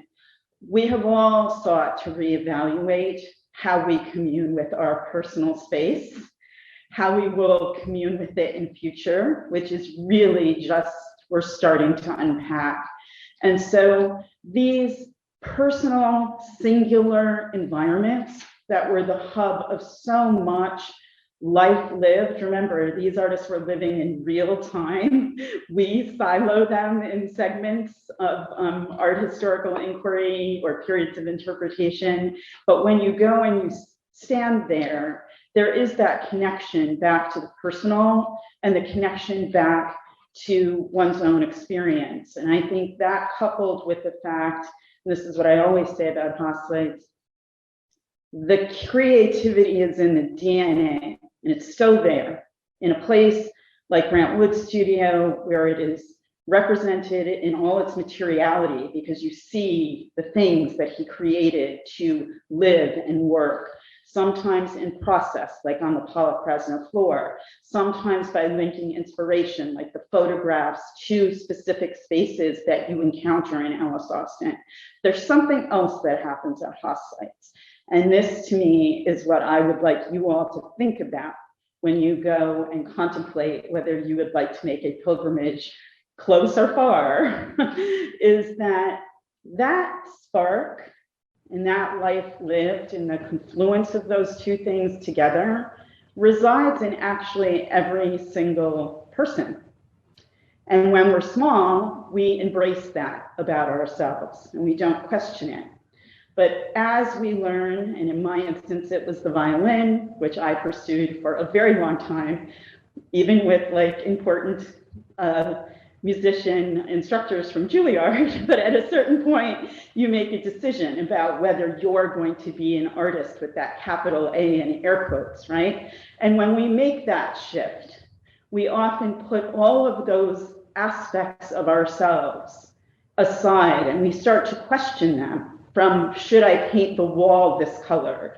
Are the objects I'm collecting okay? Should I do some drawing or make a tintype or whatever it is? And what sites like this invite you to do is to re-examine that questioning and to tap back into that via the people who live there, via the contemporary programming and the contemporary artists that these sites actively engage with. But something perhaps more important and more visceral is to do it for yourself. And that is the message that for me, I want to every one of these sites is worthy of conferences and monographs and exhibitions. And every time you go, it's new, and I believe that. And so as the spokesman for all 55, I say to you, that is what this is about. And I hope we've captured some of that magic in the last 3 days that then will force you to go out in the landscape or in a site itself, not just tomorrow, not just next year or whatever these current changing times hold, but really, hopefully, for the rest of your lives.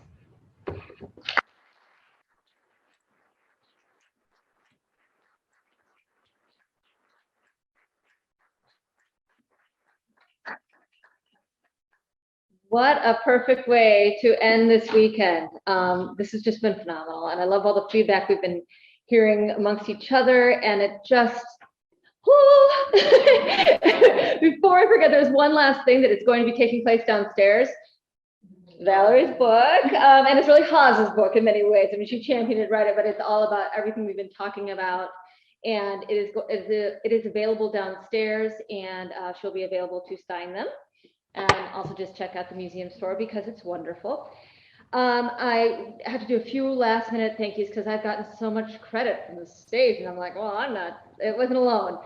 So anyway, I want to again extend my deep appreciation for the speakers and the session leaders, and also the people who have attended both in person and virtually, because this has been a very dynamic, thoughtful discussion, and it was such a wonderful way to crawl back out of quarantine. So thank you very much. Second of all, the word miracle is just used. And I think that the speakers and the virtual audience would agree that the miracle of this running smoothly would not have happened if it weren't for Luke McLaren.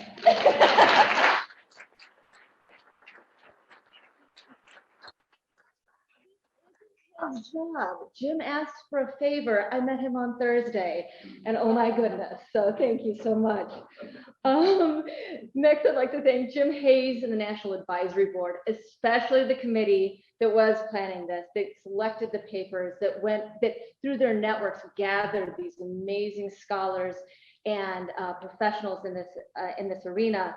And those members are Wanda Korn. We've heard her name several. You've met them all throughout this process, but Wanda Korn, Joni Kinsey, Trip Evans, Jay Melosh, and Jim Hayes. So thank you to the committee.